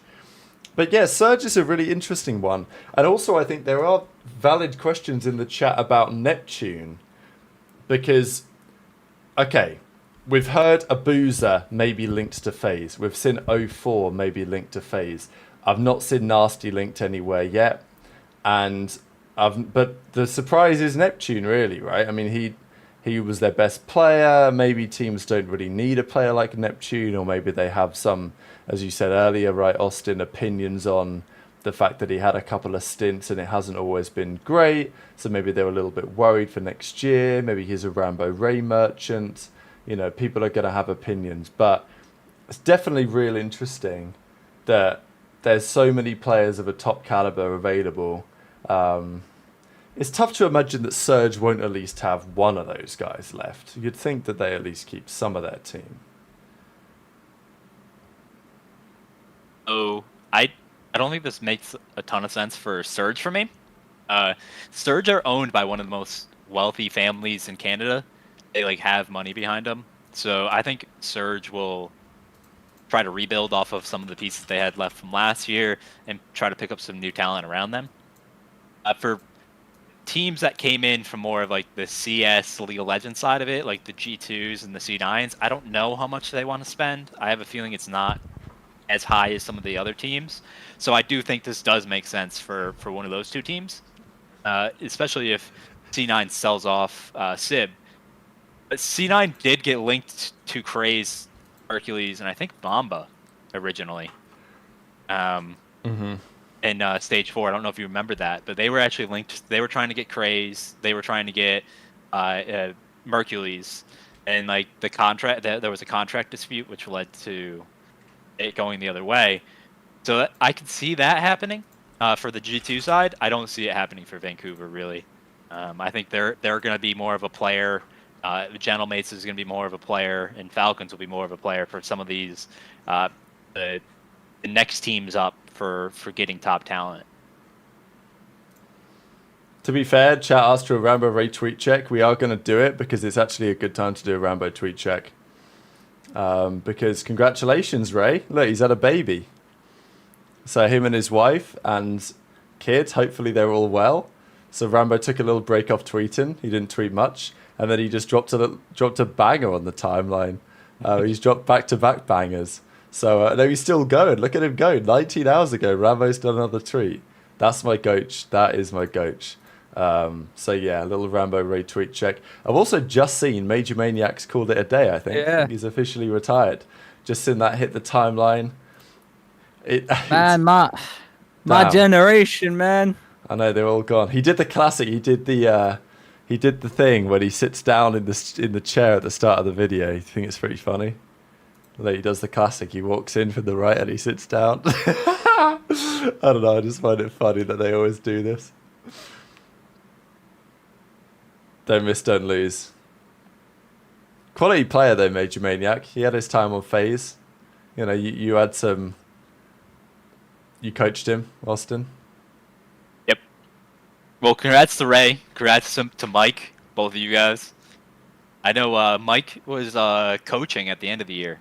He was on the Stallions for a bit, and then he coached, I think, one of the EWC teams. So I think he's been dipping his toe on that side of it. I haven't seen the video yet, but I'm assuming he's going to transition over to that. So I'm actually excited because I think he has a really It's good 24 mind for minutes COD. long, man. I'm seeing some Black Ops 3 gameplay. I'm locked in. Yeah. I think he'll be a good coach if he goes down that path. I feel like that's where I see him going. He can be a really good S&D asset.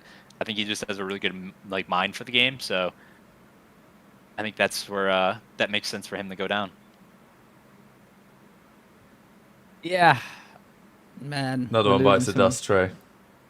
We're losing some people, man. We're losing some people. Now, obviously, he's not been around for the last whatever in the pro scene.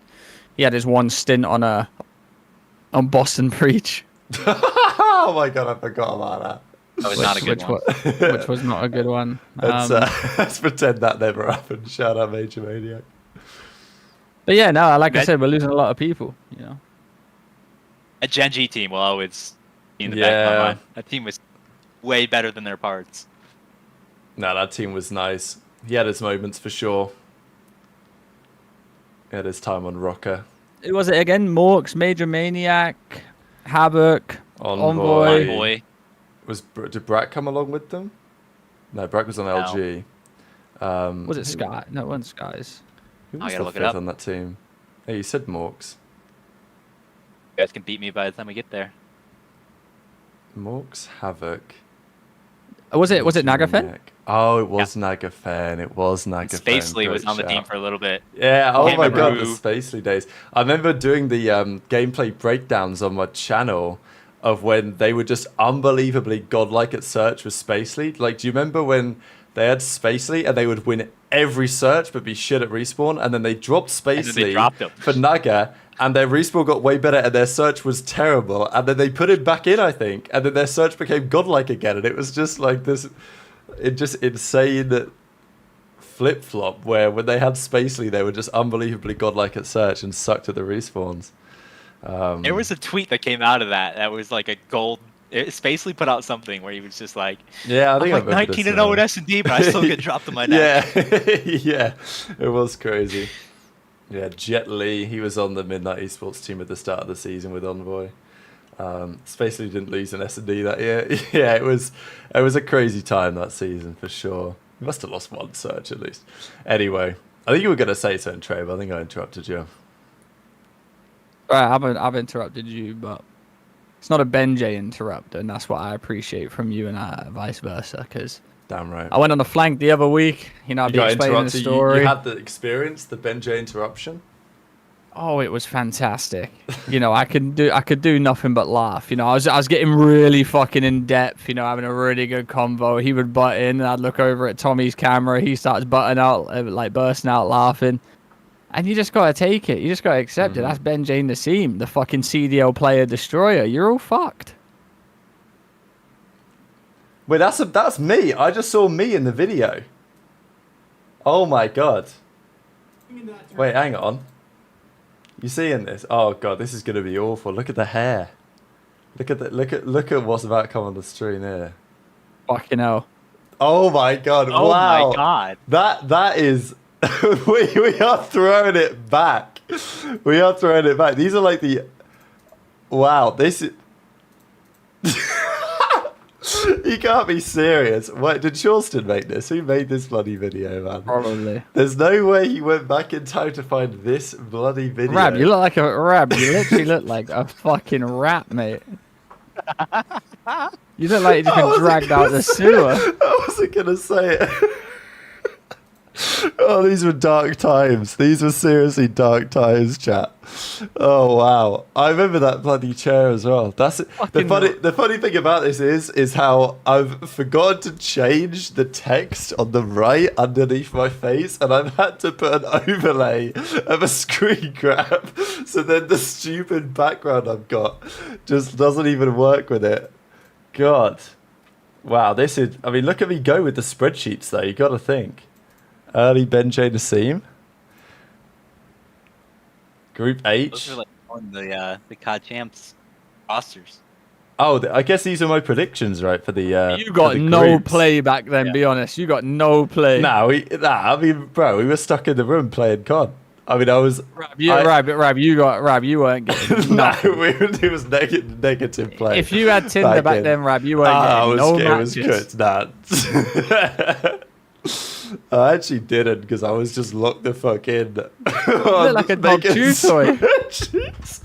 Oh my god, man. I can't believe. Look how much effort I went to though. I made a whole spreadsheet to predict the group stages for COD Champs 2018, and I even highlighted that shit. I wanted it bad, bro.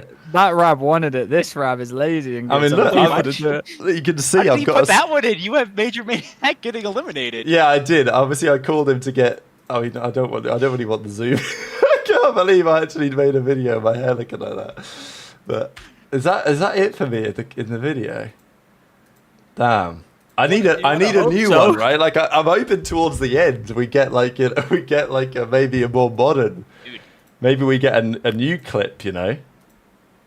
You want to hope it's your last one? Damn. Tactical rat.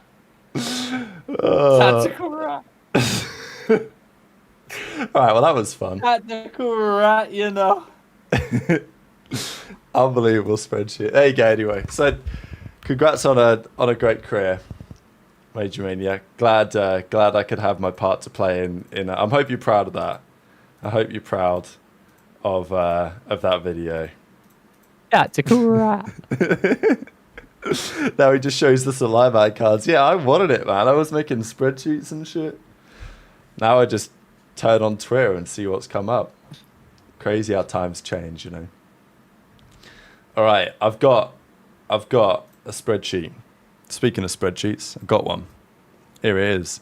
This is the IOU Turtle spreadsheet. And these are the teams.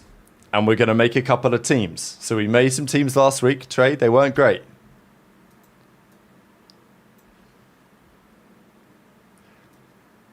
You think they were pretty good? Not great. They could be better. Could be better than last week's teams. But, okay. We've talked about Thieves. We've talked about FaZe. Obviously, these are some theories on this. You know, people are putting in Simp 04, Rancor, or Boozer. People are putting in Hydra, Envoy, Scrap, Cell. I didn't put it in. This is ripped straight off Total's spreadsheet, and then I made a new copy so I can edit it. Oh my! I just said earlier the Boozer and Rancor. No, this is. I completely agree with it. Yeah. I mean, Taylor already tweeted this out a couple of days ago. He said that was a team that they were thinking about. Right. Well, listen. Are we adding players to this? Are we adding players to a few teams, not all of them? Because I can't. Yeah. No, we're not doing all of them. I wanted to focus in on like Falcons and like Gentlemates and Kenny. stuff. All right, interesting. So you're thinking Kenny goes to Ultra. So you think Kenny would do that even though he wants to stay in Texas? But like Ultra would be so good that he'd have to, wouldn't he? I think Well, Kenny listen. and Kleenex. This is my thing. Kenny and Kleenex. This is my I thing. think Kleenex is gonna be a flex team. Obviously, players want to reside Interesting. where Kleenex and they Joe. bought a house or like where their girl lives or something like that. But if you want to compete in COD, you kind of don't have a choice. So if he wants a chance of winning again, you got to go Ultra. You got to move out. If you're comfortable and you're happy where you're at, stay on Rocker. But if he's trying to team with Drazah, I don't see Rocker paying up the funds for Kenny, Drazah, and 2 others for a good salary like everywhere else would. Oh no, Rab! I think it's gonna be Kenny, Kleenex, Joe, and Abizi. Oh, interesting. Okay. No, I Kleenex think isn't Kleenex running. will be Kleenex isn't running AR. You think He already Kleenex announced is it. running flex? He already said he's not. Yeah, he already said he's not. Gotcha. Okay. He tweeted it after EWC. He's probably like, well, fuck He this said, shit, man. what was it? Restricted FA. He did say that, I think, yeah. I think it's time for me to put the flex down. But he was all right with it, so... No, yeah, of course he was going to be amazing with it. It's Kleenex, but listen, it's the same with Kenny. I want to see Kenny with a sub in his hand because that's what he was. But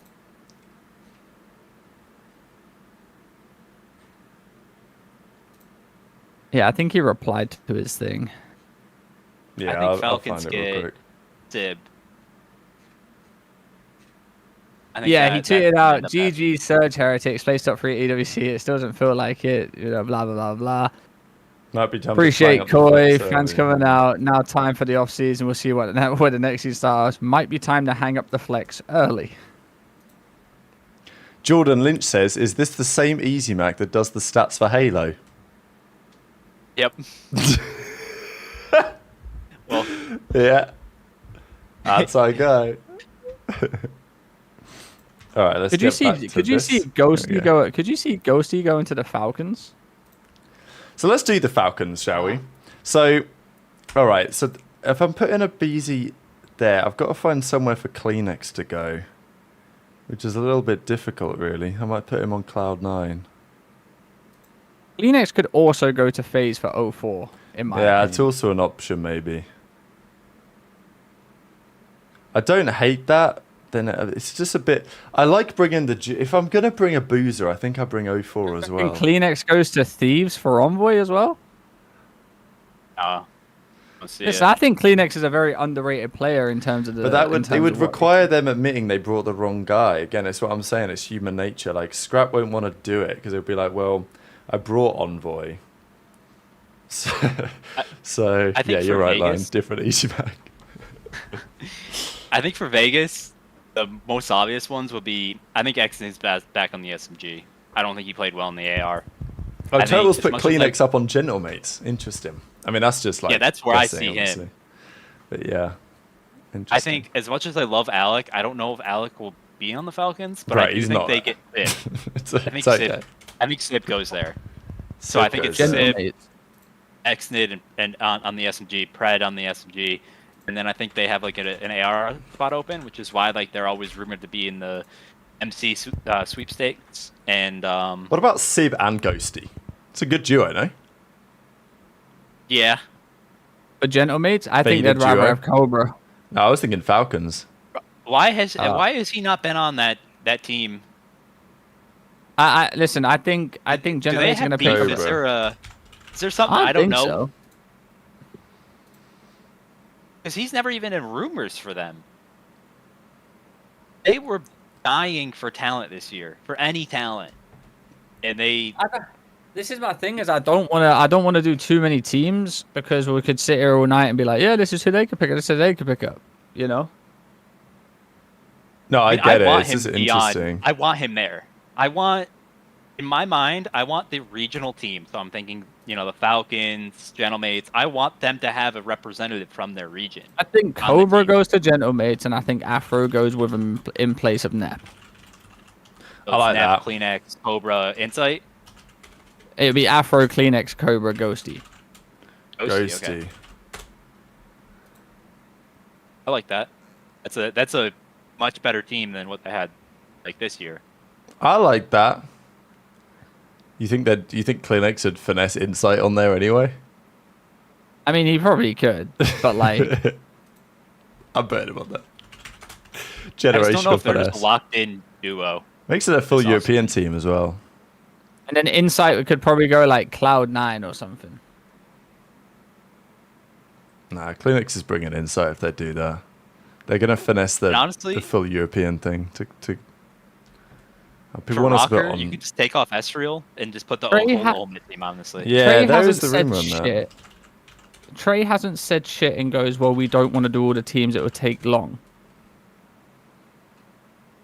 There's No, just a I ton don't of want to. options, but- I don't want to do all the teams because who the fuck we putting on Surge? Who the fuck we putting on Raven? Who Yeah, the fuck we Ravens. putting on, like, Apparently, Ravens are still gonna be here. By the way, All Yeah, apparently Ravens they're are not gonna be pissing there. off. I'm fuming. not. Are they? I At least think- they're probably gonna host an event though, right?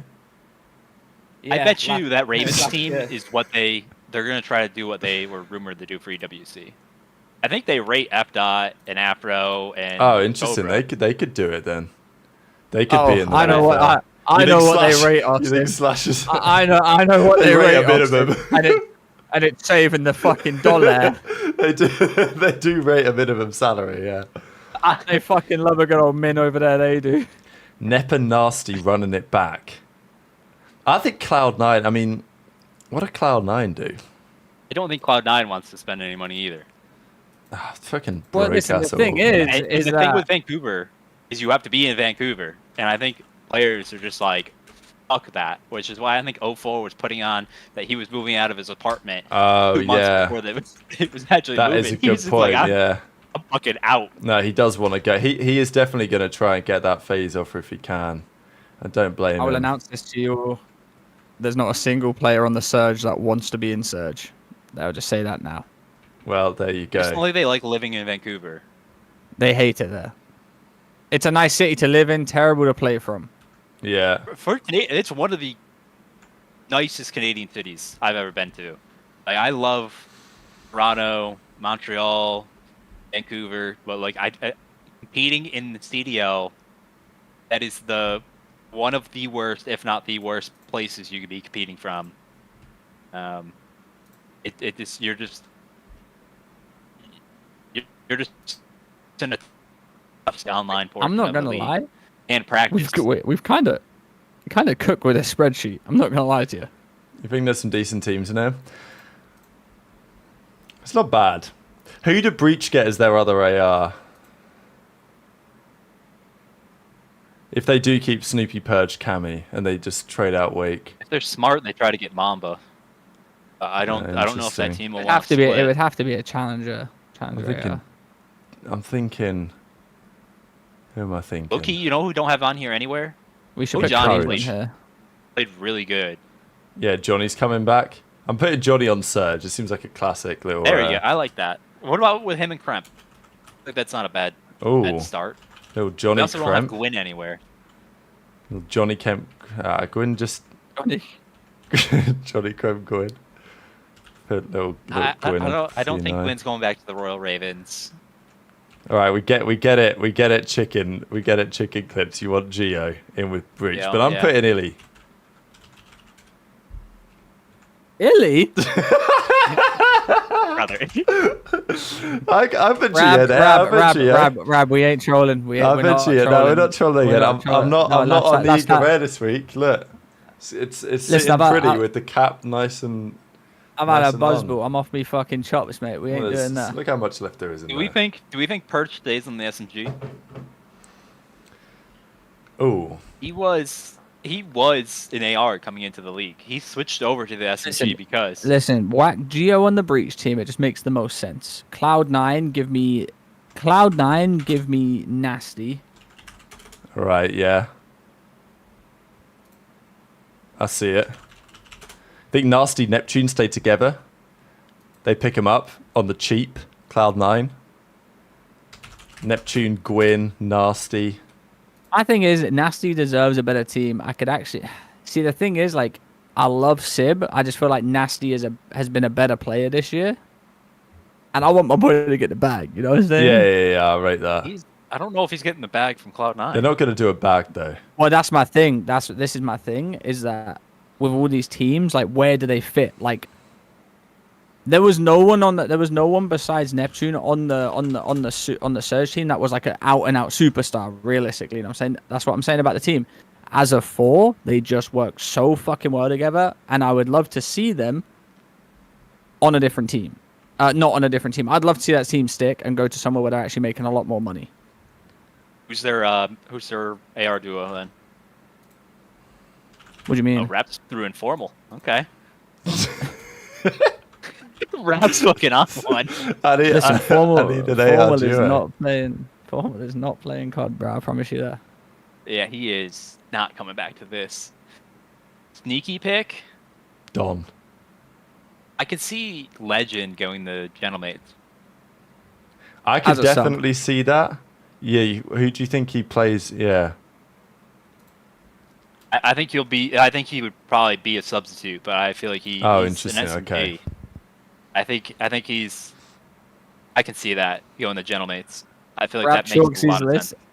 He does lie, and he gets bored so easily. It's because there's so many teams There's that so many don't options, have a though. team. All Yeah, right, it's all right. So kinda then let's put difficult. Riel and Eric Boom in for Miami. I think I cooked a team, man. I think I've You been whack cooking Don and teams. Formal in a CDL team, like, respectfully, they could play, but, like, are they going to get an offer like that? No. Formal is not scrimming 8 hours a day again, I promise you that. Oh, he fucking hates that shit. For Surge, put in Another TJ AR. as the AR. TJ on the AR. Jesus, we are really cooked now. Oh, now we are trolling. I feel like that's his only option right now to get a good spot. He played the AR 2 years ago. No. He could do What? it. Yeah, it's just a little bit, you know. I feel like I'm thinking a little Skies. Skies finesses his way back in. What do we think? unless he's going back to Carolina, I think it is tough sledding for him to get back as an SMG. I mean, I guess you could start learning Spanish tomorrow and get in there, but B. Do we think Falcons really keep Exnid? Yes. yes. All right, there you go. It's settled then. I think there's a reason they've been looking for ARs. They've been in the rumor mill for all the ARs, not really for the SMGs. Listen, give Exnid a full run on a team that's not chalk from the bat. You know, my poor brother was locked in with some terrible talent this year. You know? Yeah. Give him a good run. See what he does. Gonna put Donnie in again. Donnie's in with Slasher on Ravens. It's actually not the worst shout. It's actually not the worst shout though, I don't think. Slasher classic Nero. All right. Are we wrapping this up now I was or only what? putting classic in there because like That's where kids make it that go. was their Kismet, old team. Yeah, I was Nero, thinking that. Yeah, I put Slasher. Kismet in there. Nero, Kiz, Slasher, Don. It's a team. Look, I've given you 12 I bet you CDL it's the teams. Lunars. Those are. I bet you it's the Lunars. You think? Wait, who's getting Lunars Royal Ravens. instead of Don? Yeah. Oh, come on, man. I feel like people still rate Lunars. I think he just needs a better team. All right, there you Play go. We got. decently on LAN at time. I put Beans on C9. I don't really like it, but Beans, Nasty, Gwyn, Neptune. We got some talent. I feel like the tie upside. At a low floor, but high upside. Yeah, low floor. Yeah. Because like the team could just not work together, and then Heretics are so cooked. I Depending on really what they do think Heretics sadly are just going to get picked apart, and I think they're just going to be in a really tough spot. OpTic 3P incoming, people are saying, with these teams. It's always These are like actually that, the so we'll teams, just- like, I think the team to watch this Rostermania has to be Toronto. They are the team to watch, in my opinion, because they have the possibility to actually, like, I think this is their year to build a team that can win champs, because they've given it a good go the last couple of years, but they've not done it. I think this year they can build a team that can do it if they're serious. Because I think teams are there for the taking. I mean, last year we thought it was just going to be OpTic, Thieves, and FaZe at the start of the year. It wasn't like that, so maybe it could change. If I feel like Eric the top- Boom running an AI in the next CDL next year, I'll post a pic of my nuts. Who are you putting in instead, Trey? We put a Journey in there. Oh, I was reading the chat. That weren't coming from me. Oh no, that won't come from me. I've learned my lesson of being a hater. Yeah. I've learned my lesson. Up on street now. Oh, I've Yoda learned my King, lesson. maybe. I mean, if they try to like stay as a Spanish team and they lose Rancor, I don't know, man. There isn't much options for an AR. We'll see you in losers round 1, buddy. Yeah, don't know about that. I mean, Lucky could come back. Oh, I guess Lucky comes back. Oh my god, Lucky and I guess Lucky comes back. Yeah, that's probably what they would do. Really? I mean, he's Spanish. I'd put Eric Boom on there, and If it's they done, lose yeah. Rancor, who do you get as an AR? I sell my CDL spot. You just keep super and just commit to the bang out play with all I the sell my SMGs. spot. I sell my spot. If I lose Rancor, I sell my spot. Like, It would be the one selling them. Yeah, that's I'm selling the spot. Genius strategy. Love it. I'd literally be begging for Rancor. Don't join Simp on FaZe. No, please. Like, come to us. We're gonna be better. I want that team to happen. No, that FaZe team please. match would be- they would be the Vancouver from this year. You know, that team that could be really competitive throughout the year. Make some upsets. I still think OpTic and Thieves would be favorites going into every event, kind of like how FaZe and Thieves were this year, for the most part, until the end. But I feel like FaZe could be that third team. I also feel like Toronto could be really good in this mock-up that we did. I can't lie. I actually like these. It's a better mock-up than last week, I'll give us that. Well, yeah, because you were off a fucking Eagle, Reg, or Row. I couldn't even. I had no chance. I would blink and I would blink and there was a new roster put in there. I just got a microdose of it. I looked up and I see Classic, Illy, Formal, Don. Now you know how I classic feel. one was pretty vague. Now you know how I feel, bro. I'm 30 seconds behind. I didn't see Classic pop up on the screen. Yeah, we haven't Brother, done last bad here. week- Some last of these I week- don't like, but some of these I like. Last week I done 3 shots. I look up, Rab's done the sheet already, and it was ass. I like the Genomics team. Afro, Kleenex, Cobra, Insight. I actually fuck with that. Yeah, but does It could be like the Kleenex Toronto fuck with team it? this year. That's a good question. Does Kleenex fuck with it? Like, you know, Kleenex thinks he probably should be on like. But Genomics can give FaZe. money at least. Yeah. And he's not been linked to If he's- FaZe. If he strikes out on getting on FaZe or Thieves, I think this is probably his best option. If Toronto go with a BZ, Yeah. like where else would you rather on this sheet right now? Say Toronto goes with a BZ, FaZe goes with a 4, Thieves keep and up then Envoy. he doesn't get on Thieves. Even if they switch Envoy, let's say he doesn't get on Thieves. Let's say like Neptune does or something. Like where do you put him?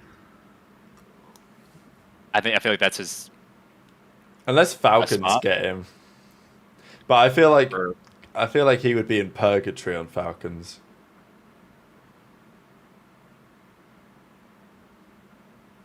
I like it as it is. I do. I like it. All right. Well, any CDL teams that want, some consultation, maybe a bit of general management, hit us up. Obviously, we've not given you our best ideas because we wouldn't do that for free, but we've given you 85, 90%. So if you're interested in some teams. Viper says, I only did Tainted Minds or Twisted Minds because Azuma saying 2 Saudi orgs. Well, yeah, it looks like nothing. Look like that happening. So it is what it is. I think the only way that was ever going to happen was if we went to 16 teams, because the orgs this don't want to year sell was anymore because they're actually making money. this was the healthiest year of the CDL. Like the teams are all happy. I mean, this is all like You You just wait till I they mean, we had come the back in YouTube and go, deal. psych, I want the 25 mil back, twin. yeah, They Bobby just Kotick got that. back for the dead. People forget they just got repaid last year. Like they got Well, half the payments teams back. didn't even pay. Well, they all paid like a mil or two. You know, they all paid a They little all pay. bit. Yeah, and then they just said, nah, fuck that. This model's ass. Yeah. Mm-hmm. So they all got that back last year, I think it was. We had the YouTube deal. The skins still generate some revenue. Teams are happy, like they get some revenue. Yeah, I think a lot of teams were really healthy last year. So I think like Boston, for example, like the Oxygen org, it have liabilities in other esports and under other industries that they were in. The Boston Breach team itself, I bet you they made money this year because their salaries, they aren't. I think like they aren't They like didn't have to Thieves pay and anyone off because they FaZe. didn't drop anyone. They didn't have to pay 2 months extra salary for getting rid of someone. They were chilling. And they made they made a decent chunk of prize money, and like from what I know, a lot of these teams were pretty happy. I feel like we're back to these franchises being an asset where like you might as well hold on to it because it's not like you're burning money. So that's why I feel like Carolina and Boston kind of changed the tune compared to the reports that we saw last year. So if we had 16 teams, which I fully believe, I think it's zero excuse. I don't know why we're not a 16-team league. And that might have been the case, but 16 teams, man, like we did the format in Black Ops 4. It was fire. That was And we did it with 5v5. Yeah. I don't understand.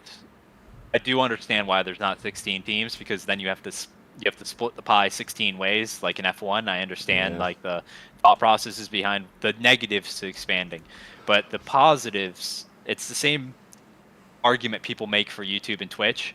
It's like the positives of doing 16 teams is much greater. And yeah, so that's why it always blows my mind that we're still at 12 after 7 years. Yeah, it is what it is. But, the league. Listen, I will say this, I do get so annoyed when people keep talking, we need 7, we need 6. Motherfucker, if we were going to have 16 teams, we'd have had it by now. Like, people saying like Austin, where they're like, oh, I don't care about what the 12 teams would be. We need 16 because we need to get everyone else in there. Like, yeah, we know that. It makes the format way better, but guess what? It just ain't happening. We need to get rid of the CDO. But you also saw that people, like, the owners wanted to keep the CDL branding names too. I don't understand people that just want the CDL to be gone. I don't think it realize... still needs to be there, but then it needs to be revamped. Okay, but like, you also have to understand that like, team owners still have a say in everything. So how are you convincing team owners that to ditch certain aspects of the CDL? Like, how are they maintaining their value? Because right now, in a 12-team league, every match you play is broadcasted. And that's something I think is underrated with Call of Duty, is you guys see every single team play every single match. So going to every major, you know every storyline. That's something other esports don't have. Unless you're watching all 4 streams at once and rewatching stuff, like you miss tons of matches in all these other esports. So that's something I think owners love, and I think like fans undervalue, is that you get to see every match and know about every team. Like, 0 people would have been watching Falcons at the start of the year if all their matches weren't broadcasted.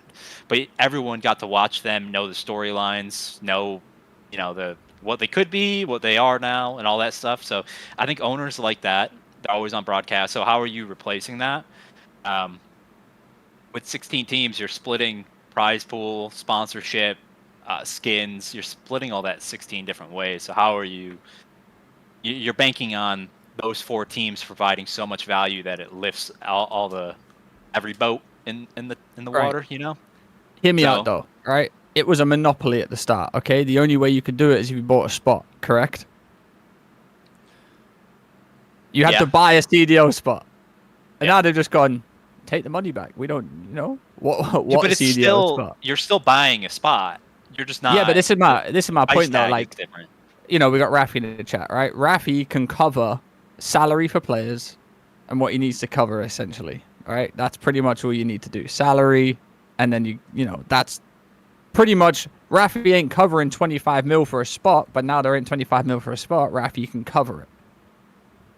I mean, the way to look at this right now is more of like their partner orgs. That's how I view it. Is like your EWC partner franchise. No, more like Halo, but without the open bracket, where you're more of like a partner with the league. You're not a. It's not like a $25 million franchise. They have the same thing. Yeah, Valorant, League of Legends, like a little bit different. So that's why I think like any changes you do to the CDL, like I see it all the time on Reddit, and I try to actually give some constructive feedback to it. But like people will just post like these huge sweeping changes to the CDL, and I'm like, one, it's just never going to happen because you have to get everyone on board for all these different changes you do, which is the hard part. You have to convince everyone that any change you do is a good for their franchise, the league, everything, because they're partners in this. So you have to have everybody on board when you make changes. I mean, listen, respectfully, they obviously don't know what's good enough for him because, I heard majority voted to not change the CDO name. So, like, OpTic Gaming couldn't be OpTic Gaming. That makes that infinitely makes the CDO better. Well, it's not exactly that, though. They can change their names. So, like, Minnesota could be Minnesota G2 Minnesota, whatever. Which, hear me out here. I don't hate that because if you go on right now, every single League of Legends team has its own Twitter. Omit has its own Twitter for Halo, right? All these teams, every esport they're in, they have their own socials for the teams because you're able to have much bigger reach that way. You don't want everything under one handle, and so what they're doing now actually should have been the case from the start. It's kind of inexcusable that it wasn't. If you just have OpTic Texas, that is still OpTic Gaming. It's just there. It's just a different handle. It's just a different social. It's a different way for the orgs to monetize themselves. I think in the future, every team. That's why like the rumor with Toronto Koi. Like every team's just going to be a city followed by their actual org name. And I don't hate it because they already do it themselves in every other esport. Like places like Toronto, it's like. It's good for them in the sense that you go to the Toronto events and they've got like their partners for the events, like they have that bank, whatever it's called, TD Bank or whatever, like or Bell obviously, but all their partners are kind of local to Toronto, Canadian businesses, and like they very much get that. And maybe they could get that anyway if they were just Ultra or they were just Splice and they were still owned by Overactive that are based in Canada, but it's kind of not the same thing. So I do get it. I mean, the question is, right, in F1, if you're a new team coming in, the theory goes that you basically have to pay a fee, not exactly to the league, but to the other teams to compensate for the percentage of the media rights that they would lose. That's kind of the theory here. Very American thing, by the way. I know, it's very American because it's owned by Americans now. But okay, the theory would go that if I'm Twisted Minds and I'm a Saudi org and I'm coming in, I'm not paying for a spot. What I'm paying is to compensate the other teams for the percentage of the media rights share that they would lose, which probably wouldn't be that much. And what you would say is like, okay, well, we'll come in and we'll compensate you guys for that over a period of three years or something. And then the teams are like, all right, sound. That's like an option. But also, if that's how it works and we're literally a franchise esport, although we're not franchises because there's no money involved for some reason anymore, like should the teams really have that much power? Because respectfully, if I'm Ravens, I know that if 4 more teams come in, I go from 12th to 16th. So why would I want that? Like, well, hear me out. You see that guy put in the chat, before City-based, everyone was an OpTic fan. I think it's the polar opposite now. I think nothing's changed. I think there's way more local fans than you think. But no, hear me out though. Like you go before. But every time you go to a city, it don't matter who. Like that's always going to be the case, though. But what I'm saying is, back in MLG Anaheim when I was playing for FaZe, or like when I was playing for Red Reserve, we would play against those teams, and it would be like, they sit on that side, they sit on that side, and you got OpTic was still the biggest, of course. I'm not saying that now, but now it just feels like OpTic have every event, no matter where. I feel like this is always gonna be the case, though. They just No, have big it is standards. always They going to be the travel case. really well. But I'm saying, like, back before the CDL, OpTic was still the biggest team in the game, of course. But like, some of the events were a lot better. But back then you had bigger players. Like right now, fan base wise, we have Gentlemates since they just came in. You have Thieves. Like Ultra has a pretty good like fan base, like local fan base, and then OpTic. So like, And then they take the jersey off when they lose. Like, where's the other big brands in the CDL? Like Cloud9's a big brand, but like they're not known. Yeah, that's it. So like back then there was a lot more bigger brands within the scene, which kind of were able to compete with OpTic. Right now there isn't yet. I like to think that we still have the possibility of growing those out, but that's why they voted on what they did vote on is to keep the city names. You're able to change your name, so theoretically we could have Paris Gentlemates, which I think is a good change. I feel like that's a positive. The thing that I know the owners that came with the franchise spots was like you had rights to the area, and like other teams couldn't do activations or tournaments in that area. I feel like that needs to be tweaked. Where you like maybe if you wanted like if OpTic wanted to do something in like London in the past, like they should have been able to work with London to do something. But that was one of the sticking points. But realistically, you want partner teams in your league because that keeps salaries at a stable level. Like they won't crash out. Like if the CDL disappeared tomorrow, salaries would plummet for the players. It's a good thing for players to have a franchise league. The CDL is better for the players. Yeah, and the CDL is better. It just needs to be. CDL is better for stable competition. People don't realize if CDL didn't exist, we would have barely any lands. It would disappear. It just needs a revamp on how they do things. Exactly, which is what people should be calling for. But they like don't realistic do that. Revamps. And like, I think people kind of changed their opinions to some degree. Like a couple of years ago, people were just saying like end the CDL, bring back the CWR. I think in the last 12 months, the community opinion is shifting towards more like, okay, it would be better to reform it than like burn it all down, which is definitely the camp that I'm in. Reform. This is what needs to happen. The CDL needs to stay for everything to run. Let's be real. Like the CDL, the players, they get looked after. You know, health benefits, whatever like that. We weren't getting health benefits back when the CDL was around. The issue is that the CDL needs to incorporate a place where it allows it to grow, because it doesn't grow without the amateur scene. Like, you know, we saw EWC, we saw Omit. You know, Omit had everyone vouching for him and wanting him to win. And to people saying that, like, you know, oh, Miami had a good following last year. Everyone loves an underdog. That's what you guys are like. Everyone loves an underdog. They're not supporting the team, they're supporting them when they're playing, and that's it. Like, dude, that's why go on. That's why when I say like people need to suggest like alterations of it, it's like you can't just say like you want majors to be 16 teams from now on. Like majors need to be open, because that's not a realistic change. What people should be calling for is more of like the classic tournaments we had, like the Pro-Am Classic, the Kickoff Classic, where those have amateur teams. Like those should always have amateur teams. The minors, which is I pitched the minors. The minors should be the top 4 elite teams. Like should be in them. Like, because you need to link up. You need to give both players and organizations in the challenger sides like opportunities to compete. You don't have to give them a permanent seat at the table if you don't want to go down that path. Like if that's what the league wants to do, if that's what the other owners want to do, okay, but you still need to give opportunities to those players and organizations, which they don't do right now. Only EWC does that. Now, literally the easiest change would be the first major of the year is a classic, and then we have a mid-season classic, and both of those have challengers teams at them. And you could do it either through a qualifier, so we have more teams on the pro side, or you have an open bracket. I don't love open brackets for Call of Duty on one weekend, but like that is a way to do it. I think having more qualifiers into it, having a LAN qualifier into it, is a little bit better. But you need to have those opportunities in the middle of the season, and you need a way to amplify the elites to make them mean something. And the easiest way to do that is literally to link that with the minors. You could have it so the challenger teams don't earn CDL points. The prize pool was for first place only, so yeah, it's 20K to first.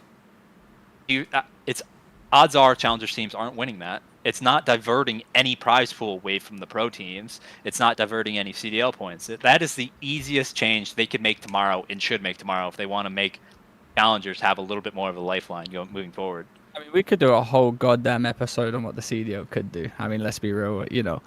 One thing I would say is more events. I'm getting sick of just 4 events a year, like 4 that's the majors and biggest champs. one to me. Like it's ass. It's fucking ass. The season's so short as well. They just cramp it all into 6 months, 7 months. It's so ass.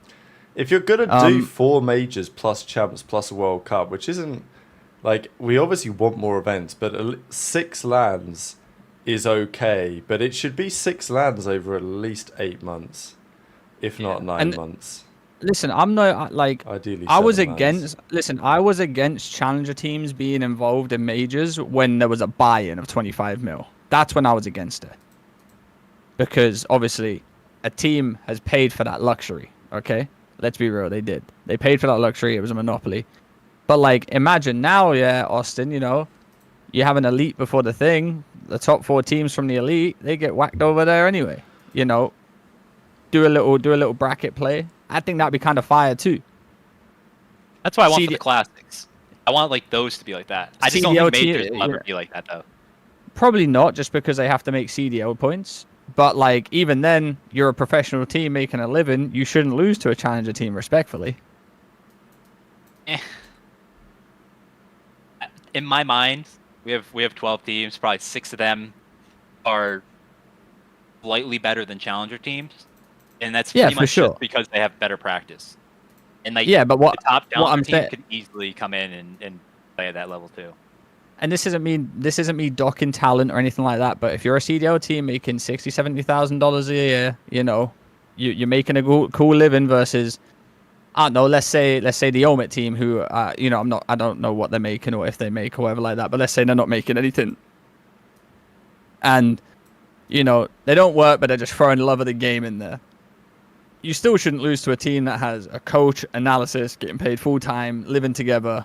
That's like Man United losing to fucking Sheffield Wednesday, which Man United right now probably would. Let's be real, but like, you don't deserve those CDL points if you lose to said team. Dude, I don't know. I just think the skill gap's not that big for that. It's not like CS. Even in CS, it should be though. That's my point though. It should be. I don't think it will ever be. That's why I'm always for actually more teams, because the worst teams this year. Think of the teams who finished 9th and 10th. That's Cloud9 and Rocker. Minnesota and Rocker. If we had 4 more teams, they're middle of the pack. They're an okay team. The Miamis, the Vancouver's, or who was in like the 5th, 6th position in the CDL this year? It was like It was those teams you mentioned, because the top 3, it was Toronto were 3rd, and then Ravens dropped down into that category in the end. Ravens were like 6th. Yeah. You give them more teams to put up star numbers against. Like the NBA, for example, there's 30 teams in it. You have stars all in the top portion of the league.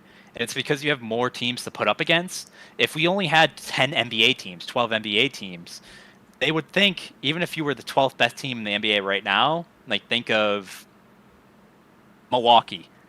It would just be like, that team's just ass because there's only 12 teams and you're the worst one. If we have more teams, you have more teams to show off against that aren't just the best in the league. And so that's how you start developing star players and having that pipeline up to the top teams. So that's why I'm always for more teams. Because there will always be bad teams, always, but that will be the case whether we have 30 teams or 6. How does 5 Fears make it onto 13th on our website, Austin? 5 Fears are officially appearing on the CDL standings as 13th place. because of the EWC, I'm gonna have to fix that. Yeah, but nobody else appears, and none of the other EWC teams know. appeared. It's kind of funny, isn't it? They also played in the